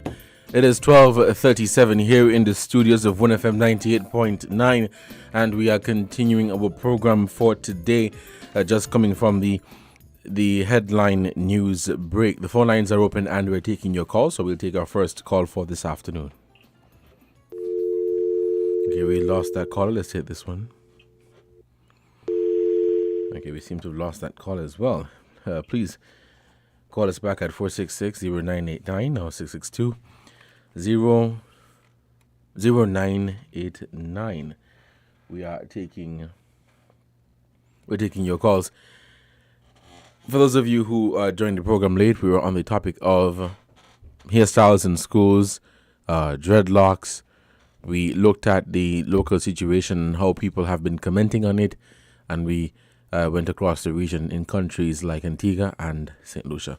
We have a caller. Let's head to the phone lines. Caller, you're on the air. Good afternoon. Yes, greetings. Thanks for taking our call. Give thanks for the information flowed on the first half of your program, you know? All right. Yeah. Concerning the matter with the hair. Yes. And the education system. Mm-hmm. We support that suggestion by the one in Nevis. Mm-hmm. Very good suggestion. The focus should be on other things, you know. Right. Of course. In this time, in this day and age, I mean, we are taking the way we are moving, the way the system is like. And remember, we always say that the system is not in a vacuum. It's not, people put the system in place, you know. Mm-hmm. So that means it is people's mind who have that kind of level, because it is a level. But people with such levels have to understand that there is people in the earth with whose minds are on a higher level. And it is time for those higher levels to be put in place. Mm-hmm. Because we are just like we are taking one step forward and 16, 17 backward. You know? We have my God, man. Babies women are giving birth almost daily. And it is time that the system, whatever system be in place, otherwise let the system be no more. Whatever system be in place be human friendly. Mm-hmm. There's some people that believe that because this is the rule, this is how we have done it before, and this is how we should do it. What is your take on that? That's foolishness. Hmm. Things must keep evolving. Right. We must keep revolutionizing things to make it be compatible with the era and the people within the era, the dispensation that we're in. We cannot go on with the same old. It is like the educational system the way it is. The whole thing needs to trash. You know, there's no. We are an African people, although we were most of us birthed in these plantation lands and call ourselves by these false identities, Kittitian, Nivijan, Antiguan, whatever. Make it should be told we are an African people, and there is no inclusiveness in its most touchable way in the education system, with teachings about our continent and the greatness of our continent and the people of the continent. So we are just here in the limbo, and the educational system can play a great part in doing that. Lifting people's mentality by including such teachings in the curriculum system. Instead of that, we are just dealing with all kind of, things that is like a joke, man. These things are laughable, man. Mm-hmm. All right. Thanks for hearing us. We see that we are still under. We say we are independent. We still down to the last swearing in. So someone said he was reluctant in doing so, but it is part of the system, and right. It takes really radical movements, radical minds, but it's not really around too tough to kind of say, I said that, but the Her Majesty, Queen Elizabeth II has passed, and we now have a king in place, and we are still under that system, although we are independent in the previous has been independent since that time. And it is interesting to see what the flexing would be henceforth. All right. We wish to, before we leave, we wish to extend condolences to her families in Britain and wherever they may be. We know what takes place with so we just spoke about what we've been through as an enslaved people, and we know what part Britain played in that. But His Majesty has always said that we may not forget what took place, but the death of a person erases somewhat, certain things. And it is important that we balance judgment with mercy, being the people who we are. We are not like Europeans. We are an African people, and our flexing ought to be different to the rest. Give thanks for listening to us. Blessed love. Give thanks again for the sharings.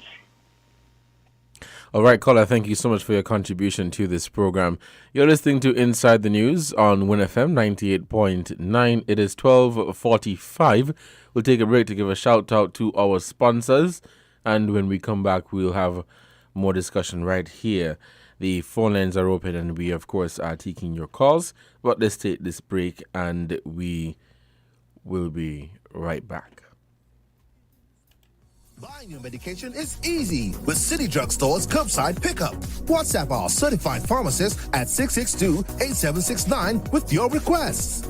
For prescriptions, take a clear photograph and send for review. We will engage you in dialogue and then provide a quotation and link for payment. You can then pay via TDC's online payment portal. And once the transaction is complete, you'll be notified that your pickup is ready. Yes, it's that easy. Send your WhatsApp message to 662-8769 to order your medications today with City Drugstore's curbside pickup service.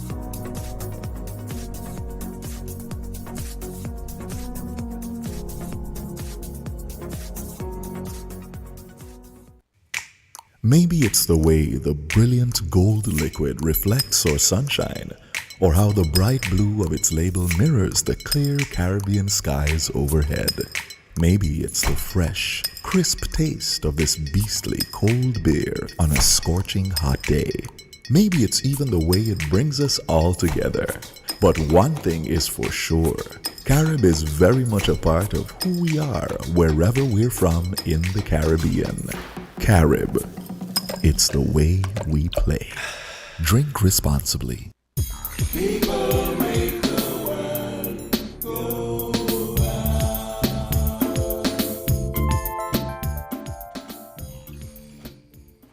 Welcome back to Inside the News. Caller, good afternoon. You're on the air. Hi, good afternoon, Mr. Cornelius. Good afternoon. Caller, how are you doing today? I'm good. I'm giving thanks for life. Awesome. I wish to talk about where we are in terms of but this is a new academic year, and the children are going back to school. And Mr. Cornelius, every September this thing has happened. Do you think it's in Nevis because of policies or other parts of the region? And it is geared specifically towards the predominant stock, the African stock people. Here we are, as a physical appearance. A physical appearance says a lot because picture words 1,000 words. But a physical appearance, something that is attached to you, something that is a part of your body, should be groomed properly, yes, we all agree. And we are coming out of times when our hygiene was not as high as we are now, and those things can pose a challenge to a larger group of persons. But before I touch the education system, I wish to show empathy and sympathy and condolences with the passing of the Queen. Now, I am an African person, and here is it. We are under this domain, this empire of the British Empire, and we know the plight. But you see, life has been given to all of us, and when one passes in our community, in what we know life is all about, we show sympathy with that person, irrespective of who that person is, and irrespective of, what the person would have been responsible for.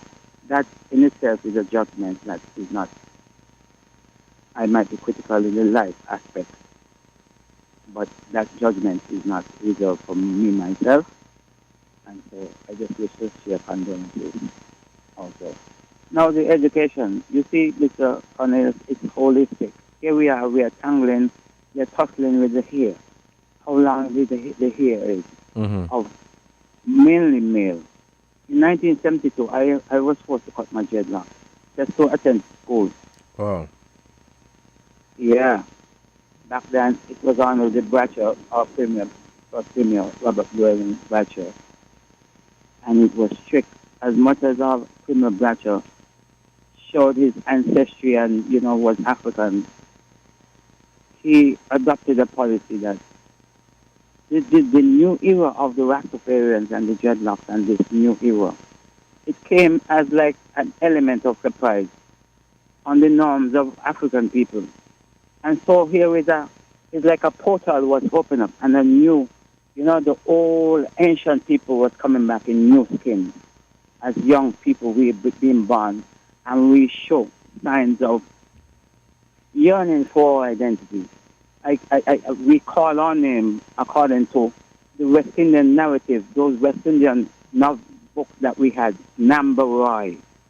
We dovetail from those names as to say, like, the Kunta Kentes and those names. We identify ourselves with changing our names, even changing our identity to look, to resemble something of the African people, and the Africans is who we are. I am saying we need an Afrocentric, let me use the word, or an African curricula, because the model is there, Mr. Cornelius. It is there in the United States, in the black colleges. And you see with those black students go and learn more of who they are, they approach all of the sciences, all of the genre, all of the subjects, be it, the modern technologies and the sciences that we allow a civilization to thrive. Right. They approach these sciences with care and concern, with improvement to bring about the betterment for human society.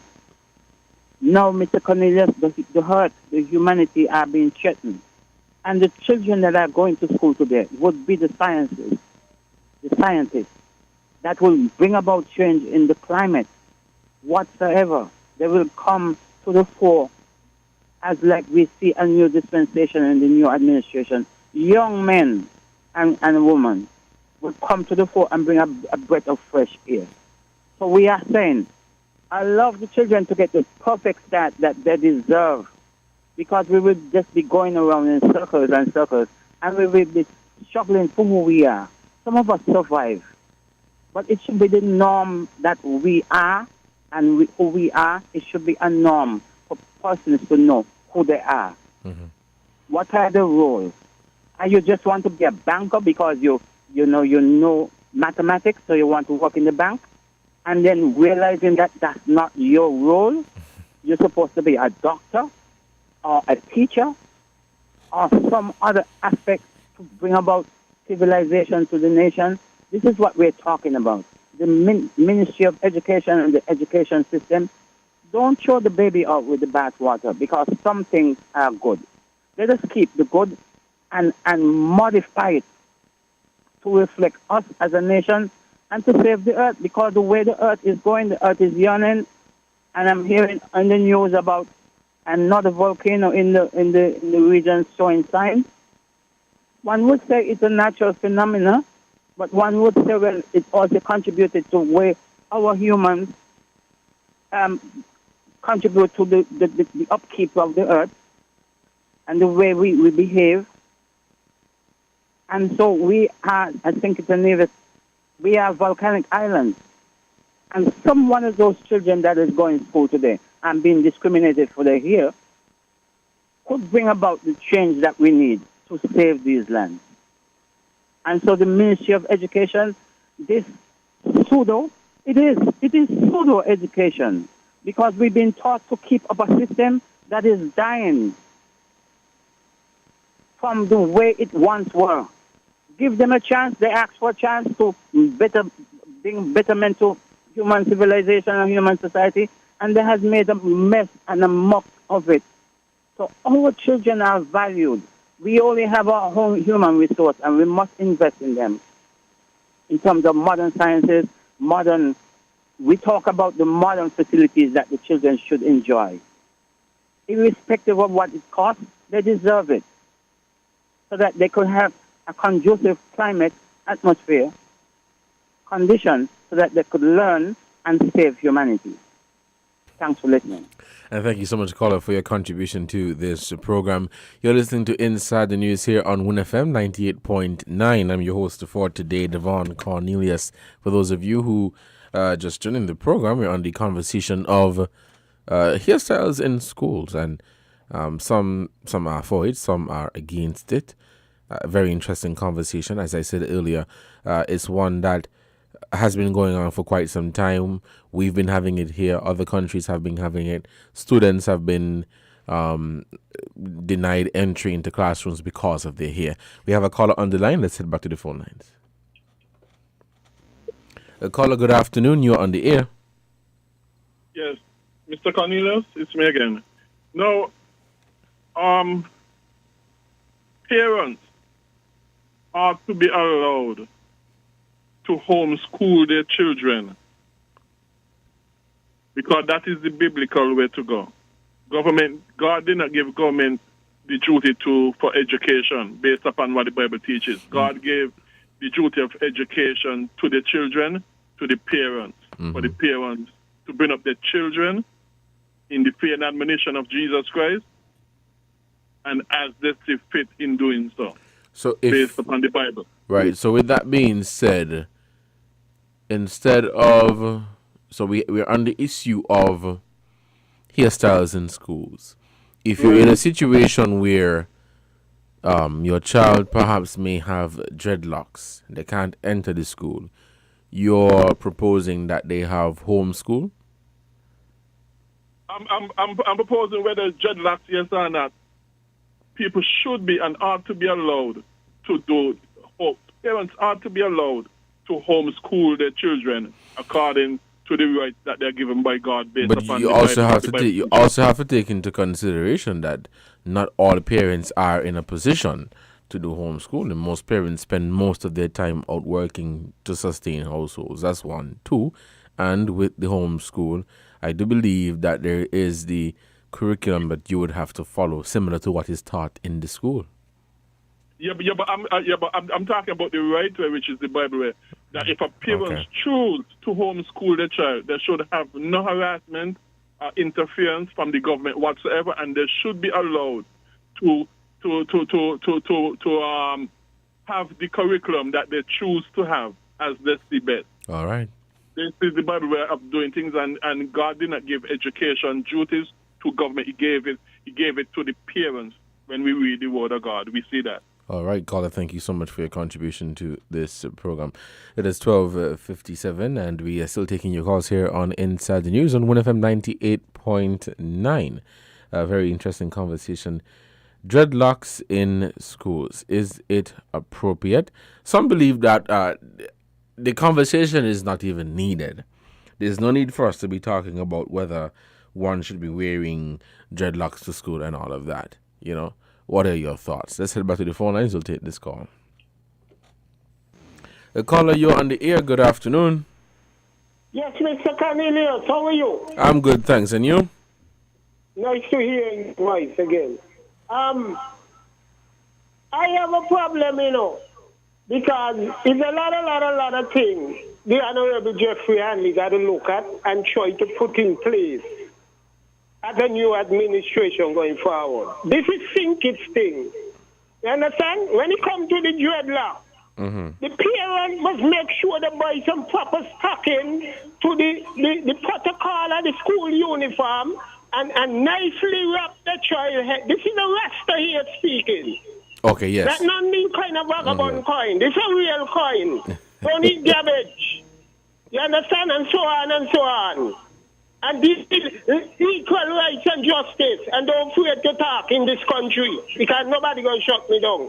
Yes, Mr. Cornelius, the parents them must step up along with the ministry, and you can't eliminate a child from your education that this parent could home teach. No. The child that needs to go to school. The next thing again, just we got to look at these young girls who are going to school. The uniform must be properly done when a jack and the knee are just about an inch and a half from the knee. This kind of vagabond behavior where we get over the years from Spanishing and walk here. The school have protocols and they got to respect the teachers them. This vagabond thing where we get over with society jam down and walk with that in sink it, I call fire and all that, and we're going to do the right thing. The next thing, Mr. Cornelius, we want to see a flag pole in all the schools. I've been calling for it for years, and people keep their ears to it. New administration must come with something different. You understand what I'm saying, my brother? Well, I'm following you. You cannot, yeah? No, I said I'm following you. I'm listening. Yeah? Yeah, I'm following you. I'm listening to you. You cannot have the children ever go to school. Them thing is nonsense. It's too much things supposed to go on around the school. And next thing again, we want when a dispatch a police leave the station at night. They go to all the schools and make sure this is secure. These things must be in place. Not just jumping and the poor children, they must see and them kind of things. The parents got the role to play and they must play the role. Oh, man, touch this, Cornelius. These young girls with false rasta here. They must be above the shoulder. This is cool. This ain't going on. This stripping in the bar. I work in the bank and when the bank managers them then and ashamed to accepting this kind of vagabond behavior on the job site. But school, they must present themselves properly. Have a good day, Cornelius. This jam down here talking. All right. Thank you so much for your contribution to this program. It is 1 o'clock here in the studios of WINN FM 98.9, and you tuned into Inside the News. I'm your host for today, Devon Cornelius. Thank you so much for joining the program. The phone lines are open, and we are taking your calls at 466-0989, 662-0989. We have some more calls. Let's head back to the phone lines. Caller, you're on the air. Good afternoon. Yes, Devon. Yes, talk to me. Yeah. Now, the point that Gregory made about, the parents should be parenting the kids at home. Now, from a biblical point of view, the scripture tells us that the parents are responsible to bring up the children in the fear and admonition of the Lord. Now, let us look at the system again. The system of economics, the system of education. Everything that we have that is outside of African spirituality, African culture and tradition is by the Babylon system. Everything that we have. If you're going to take into account, Devon, and follow me, that everything that was created was given to us by the Most High. Our food to eat, our culture, our linguistic, our education, the order was given to us. If you're going to accept that civilization began with us at the Nile River on the continent of Africa, the river of life, everything that we now have today is from the Babylon system in economics and our education. So I agree with Greg that yes, it is the parent's responsibility to bring up the child. In the fear, what they give us as in the fear and admonition of the Lord. We are now outside of our own culture, our tradition, and our spirituality as Africans. Now, ask yourself the question, Devon. Why the Europeans have to come all the way and go everywhere that they have gone to give us their agenda, their curriculum? They did it in India, they did it in Africa, and it is done to us in the diaspora. Where have we gone? Why should they destroy what we have to give us theirs? And we have accepted it, we have swallowed it, and it is working for them. We so got to look to ourselves, Devon, because our history is there from who we were before they came into our space, our culture, our spirituality. We had everything before they came into our spaces. And now where we at? Where are we at today, Devon? We have swallowed everything of theirs, hook, line, and sinker. And it's not just them alone. Because again, I have said before, our appetite in life has changed. We're now eating raw fish from the Chinese. We're not even eating our own food now. Everything comes to us, we forsake what is ours, and we swallowed all the garbage that they're giving us. We're now eating sushi. You see, we become consumers, Devon. This is what I'm trying to raise our consciousness, our thinking, to just appreciate ourselves. We have to go back to life, get back to reality in African spirituality, Devon. Thank you for hearing me. And thank you, caller, so much for your contribution to this program. We'll take a short break to give a shout out to our sponsors. And when we come back, we'll continue Inside the News right here on WINN FM 98.9. I'm your host for today, Devon Cornelius. We'll take this break and we'll be right back. Stay tuned. People make the world go round.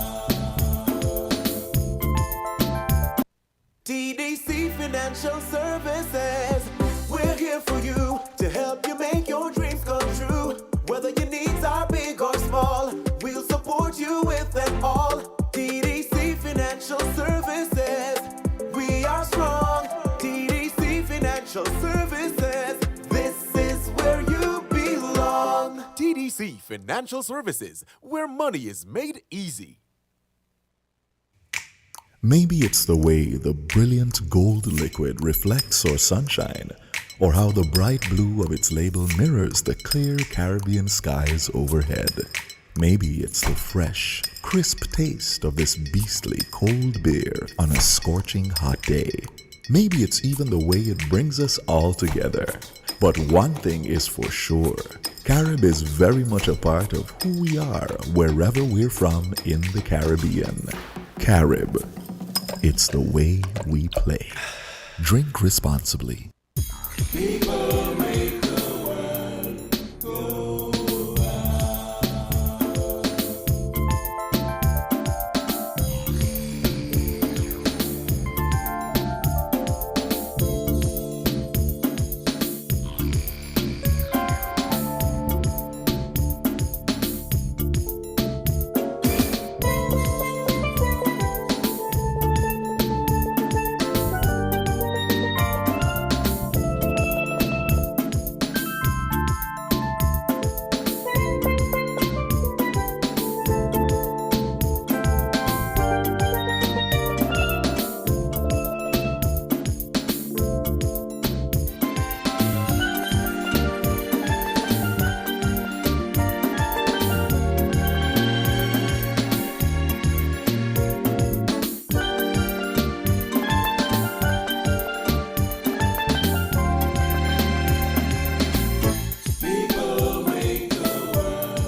to Inside the News right here on WINN FM 98.9.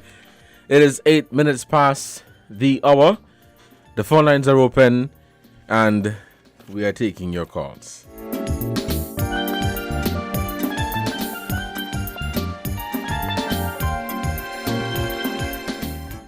Hairstyles in schools. Hairstyles in schools. Dreadlocks. That is the conversation. What is your take on it? Do you support dreadlocks in schools? Do you support children wearing their natural hair? So, apart from the dreadlocks, let's talk about the natural hair, the afro and all of that. Do you support it? Call us at 466-0989 or 762-0989-662-0989.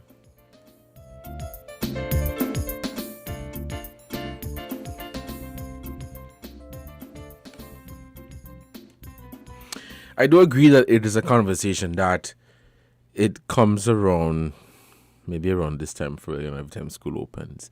Let me hold that thought. There's a caller on the line. I'll take this call. Hey, caller, you're on the air. Good afternoon. Yeah, Devon. Yes, talk to me. Let me, don't get the public mix up. Natural hair, different to where we seen. Yes. With this dog hair and Indian hair and cow hair. Mm-hmm. You understand? Mm-hmm. Naturally accepted, but when we seen it braids and how these little girls behaving, the locks, natural locks, is fine. Mm-hmm. But this extension lock, no. Mm-hmm. It can't work. Mm-hmm. But it some Colin and Jeffrey. Mm-hmm. But some people believe that they should be allowed to wear the extension, the waves and so. No. That's where we gone wrong. The colonial thing, we gonna have to do it, you know. Because it's the last chance for this. Have a good day. All right, caller, thank you so much for your contribution to this program. So, yeah, that's it. The natural hair versus the extension, the weaves. The caller says he is in support of the natural hair. What is your take on the natural hair, the extension, the weaves? I earlier read a memo from a school, the Charlestown Secondary School, which they said no weaves, no wigs. That I could understand. Also spoke to the wearing of braids, where if you're going to wear braids, they're asking the girls to, keep it sober. So no vibrant and bright colors, but, brown or black and, keep the hair neat and all of that. But I think in all of this, what schools are asking the parents to do, the students to do, is to keep your hair neat, well kept. Keep it neat and well kept. But we have to understand that we can't use one rule and paint everybody with it and say, well, this is the rule. And regardless of your religion, regardless of where you come from, regardless of what you believe in, this is the rule and you have to abide by it. That is a no-no for me. We have to embrace change. We have to try different things. We can't just keep sticking to something because it is a rule and it is how, or this is how it has been done for the past 50 years. So we're going to continue doing it for another 50 years. There's a caller on the line. Let's take this call. Hey, caller, good afternoon. You're on the air. Yeah, Devon. Yes, talk to me. Yes. Yes. You see, this is what I'm talking about. You see, confusion. What happened is that when government, right, who own things, run things, which are socialism, it causes confusion. For example, the school system. Now, you got people who agree with the dreadlocks. You got people who do not agree with it. Okay? And everybody trying to vie for the system to operate according to their agenda. Mm-hmm. What about you? Do you agree? If I agree, for me personally, I have no problem with it for me personally, okay? But for others have a problem. And even then, others got a problem. And even then, for those who ain't got a problem with it, some might have a problem of how it is worn versus how it is not worn. So it causes a lot of confusion. What I'm saying is that, you see, when we don't follow the Bible, we fall into confusion. If things were going the bad way, where the private sector was doing this thing, you would have a choice as to what school you want to train to go to or not to go to. If you want to homeschool your child or not to homeschool your child. So therefore, you would have got a choice. Okay, this school cater to dreadlocks. No problem. I'm going to send my child to this school. Another parents who don't want the school, who don't want children to go to school with dreadlocks for whatever reason, would pay schools, maybe even choose to homeschool their children because they not want to train to be being around adults who have dreadlocks. But if it is in the private sector. Right, jump in here though. This is not just a public school issue. There are private schools that have these guidelines in place. So it's not just a public sector or public school issue. Yeah, but what I'm saying now, if this thing was done the biblical way, where it was 100% private, okay, you would have had schools that would have catered to everybody's needs and agenda. You would have had rastas who would have had their schools. You would have had that. People who choose to homeschool their children. So you would have had more choices, and so therefore there would not have been no need for me to fight in you against your agenda so that the school will cater to my agenda or to your agenda. This is what causes the confusion when we don't do things the Bible way and try it in government hands, which goes against the Bible. All right, because then we become the enemy of each other. We have to fight against each other now as to whose agenda going to win out in the government schools. All right, thank you so much. Thank you so much for your contribution to this program. It is 15 minutes past the hour of 1. This is Inside News here on WINN FM 98.9. I'm your host for today, Devon Cornelius. Thank you so much for joining the program. Very interesting conversation that we are having. And the phone lines are open. We're taking your calls. We want to hear from you. Your take on this. Do you support dreadlocks in school? Do you support the wearing of weaves and wigs? Students, embracing their natural hair. What is your take? Let's head back to the phone lines. Caller, good afternoon. You are on the air. Hi, Devon. Happy Independence, in case I don't call again. Thank you so much. And same to you. I wanted to weigh in on the hair story, and I think if you dig into the archives of WINN FM, I did a commentary many years ago about hair, and this whole thing that comes up, because I remember when my daughter had locks, and I had gone to a private school to have her enter there. I was told she has locks, so she could not enter, right? So it was nice little locks, just like that little girl in Antigua. Nicely styled, that sort of thing, so... But I don't think that should be an issue. Right. Natural hair, natural locks, the way the locks are styled today, and whether it's bongo natties or it's well styled, it should be accepted. It's a natural way in which to wear your hair. And whether it's public school or private school, it should be okay. Right? All natural hairstyles should be acceptable. While I'm saying that, I will agree with the caller earlier who said about the long hair. Right. With the braids and the fake locks and that sort of thing. I know that from watching my own daughter, who had her hair braided over the summer, that they spend a lot of time with that glam thing and posing and flicking and so on, and it may become a distraction. You understand? So it may be a distraction. That whole hair thing may be a distraction. Understood. But we see these children are watching American TV, and so they're seeing the other kids going to school with their hair and so on, and they want to be like them. So, we have to, I think at the end of the day, we just have to probably end the whole hair discussion and let the children be, I think they just, it's too much. I remember when my eldest son was going to junior high school, and I was told he used to go to school and pat down his hair nicely into a nice little afro. And pat it down into his neat. He left the house neat. Next thing I'm getting a call in school. Oh, he has to cut his hair, he has to cut his hair, he has to cut his hair. Too much is put into this hair thing.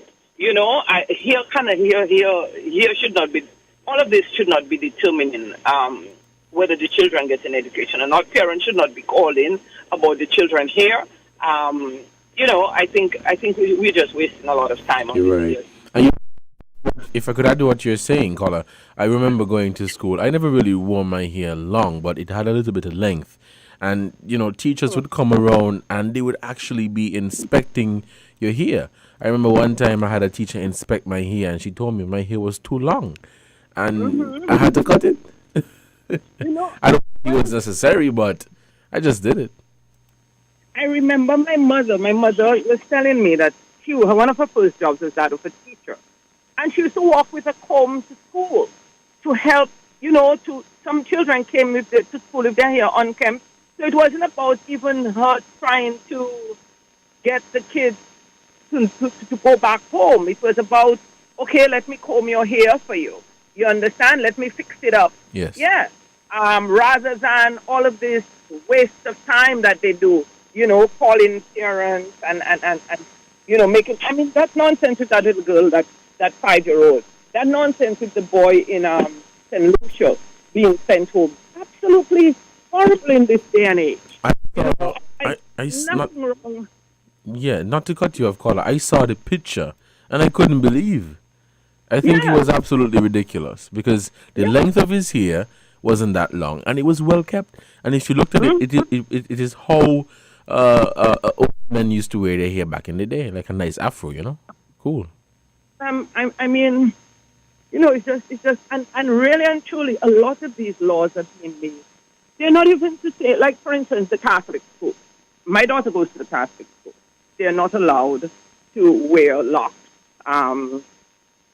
yet. And it seems to be something in the Leeward Islands. Because then I go to Barbados a few years ago, and I saw children on the pulpit with locks. So I'm like, okay, that's interesting. You know, their parents locks, and so it doesn't mean that, you know, you have locks that you're Rasta, they're Rasta Catholics, like myself.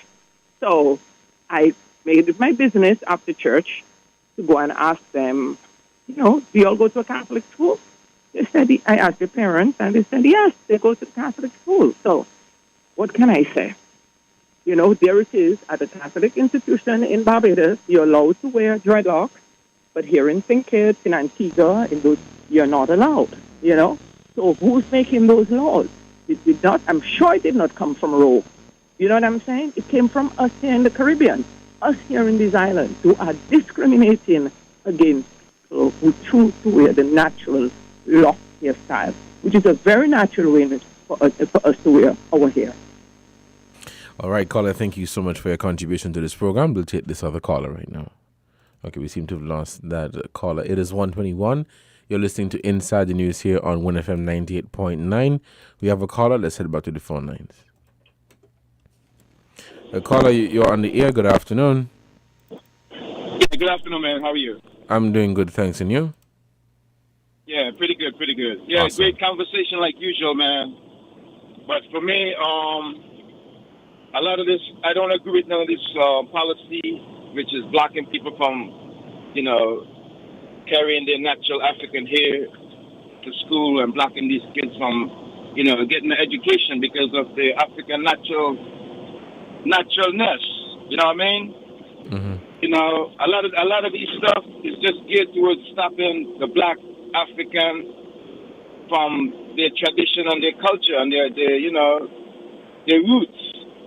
You know, and for me, I've recently traveled to Africa, bro, and I'm happy I made that trip to Ghana. You know, I see and witness for myself exactly what I need to witness. The culture here in the West is watered down. You know, we have strayed away from our African heritage pretty much, bro. You know, a lot of things that I see in Africa, they still preserve most of their African heritage. Here in the Caribbean and the Western Hemisphere, we have strayed away from that pretty much. And we need to get back to that, bro. We need to get back to our oneness. And, you know, like here in St. Kitts and Nevis, them old policies and them old traditional ways of living, That stuff got to go, man. Change got to come. You know, change supposed to come already. You know, how much longer we going to wait for change? As we see, you know, the Queen reigned for 70 years. The torch is being passed now. And the new king, he going to rule until he die. So we know that sometimes brings change, you know, and we look forward to the near future to see what's going to happen. But the Caribbean region, you know, we need to get past all of this stuff. We need to enact our own rules and regulations, you know, to manage our own self in this current day and age. You know, the Constitution of St. Kitts and Nevis is a flawed document as far as I could tell. Because you want to tell me a man from Nevis can't become Prime Minister of the Federation? You know, that document got to be changed, bro. And I heard one of your callers said that, I heard one more point that I want to make. I heard one of your callers said that the Prime Minister was reluctant in pledging that allegiance. I didn't see that. I didn't see that at all. I didn't see that. This new Prime Minister that we have, he know the real deal because of how of his upbringing. If he wanted to not pledge the allegiance to the Queen, what I would have wanted him to do is, you know, like when you have a marriage, people write their own vows. When he was being sworn in, he should have write his own speech and swear the allegiance to the people. But going forward, man, I hope that they can take the next step and move towards the republic. You know, and all of the Caribbean islands who have gone independence, they need to take the next step. I don't see why it takes so long for change, bro. All right, man, that's my contribution, man. Thanks a lot. All right, caller, thank you so much for your contribution. Let's take this final call. Caller, you're on the air. Good afternoon. Okay, greetings again. We're the final call. Okay, we're going to end this way. Kuya, Awama, Ma, at the school system, sir. Here is the issue. Here is the matter. What? Here, a children system a flatter. Me can't bother. What's ongoing saga? Children minds are suffer. Focusing not upon the inner, rather upon the outer. Red hot fire. No. Tomorrow. Future. Give thanks to the time, my brother. All right, caller, thank you so much for your contribution to this program. It is 1:26 here in the studios of WINN FM 98.9, and you are logged into Inside the News for Saturday, September 10, 2022. I've been your host for today, Devon Cornelius. Thank you so much for your participation, those of you who called, those of you who left the messages. The conversation today was focused on dreadlocks in schools, hairstyles in schools. A recent conversation or debate was sparked coming out of Antigua, where a 5-year-old wearing locks to school was denied entry into her classroom, and the mother was given an ultimatum to either cut off the hair or the child, not return to school, basically. And in St. Lucia, a 13-year-old boy had his hair longer than usual, well kept, but longer than usual, and he was denied entry into that school. We looked at some international reports from the UK, whether dreadlocks are appropriate for school, and for some of these students, it is not just wearing dreadlocks, just like that. It is a religious belief, and we have constitutions like St. Kitts and Nevis, Antigua and Barbuda, that speak to freedom of religion, freedom of expression, and all of that. In the U.S. as well, there were parents threatening legal action against schools that had rules suggesting, or saying rather, that you can't wear dreadlocks to school. But, and also, the conversation of, natural hair versus extension, weaves and wigs and all of that. There's some that are taking the position that this should not even be a conversation at the schools between the school administrators and the parents and guardians. For the most part, There are some that are of the view that your here does not affect your learning. There are others that are saying, well, it could be a distraction. There are some that are saying social media could be an influence. You have some of our children looking at social media, looking at celebrities, looking at prominent people around the world, saying, well, I want my hair to be like this person. I want my hair to be like that person. That may be true. But it comes down to the question is, let me say an intriguing question. Is dreadlocks appropriate for school? That is the question. Thank you so much for your participation today. Enjoy the rest of your weekend. The Independence 39 celebrations have begun, and we are celebrating in grand style. We celebrate 39 years of independence on Monday, September 19th, and on Friday, September 16th, National Heroes Day. They're going to have the National Honors Award, and other activities will be taking place. Before I go, let me just share some of the activities that have been put together by the Independence Anniversary Committee. So they have the start of the National Colors Week, where they will be wearing the different colors within the national flag. Cabinet ministers, members, visits to school, Independence Wellness Challenge. They also having the Prime Minister's Lecture Series, which is Wednesday, September 14th. The cabinet will continue visiting schools next week. They also have schools patriotic programs on Tuesday, September 15th.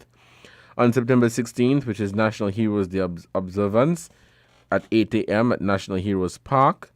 At 10:30, wreath laying and reception ceremony at the C.A. Paul Southwell Bust. 4:30 p.m. at the R.L. Bradshaw Memorial Park in St. Paul's. Then the announcement of the National Honors. This will be held. Oh no, there's no venue there. But the announcement of the National Honors. On Saturday, September 17th, Independence Block Parties. On Sunday, September 18th, Independence State Service at the Antioch Baptist Church at 4 p.m. Monday, September 19th, Independence Day Parade, Governor General's Independence Cocktail.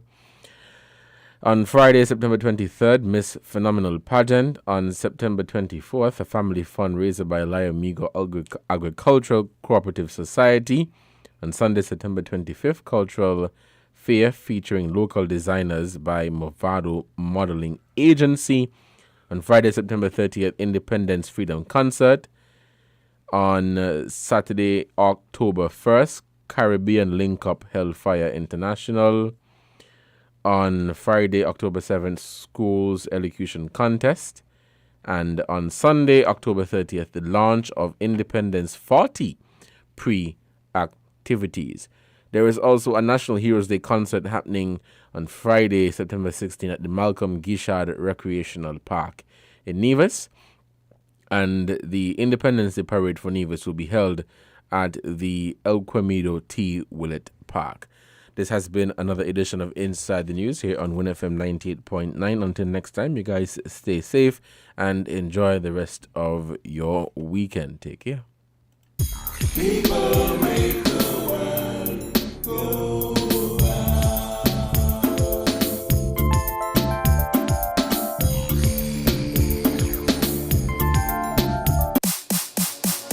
If you need protection, you need one who you can trust. To secure your investment, you need one who'll do you just. TDC Insurance, you're the one that you can trust. TDC Insurance, you're always safe with us. TDC Insurance is your go-to insurance company for all your insurance needs.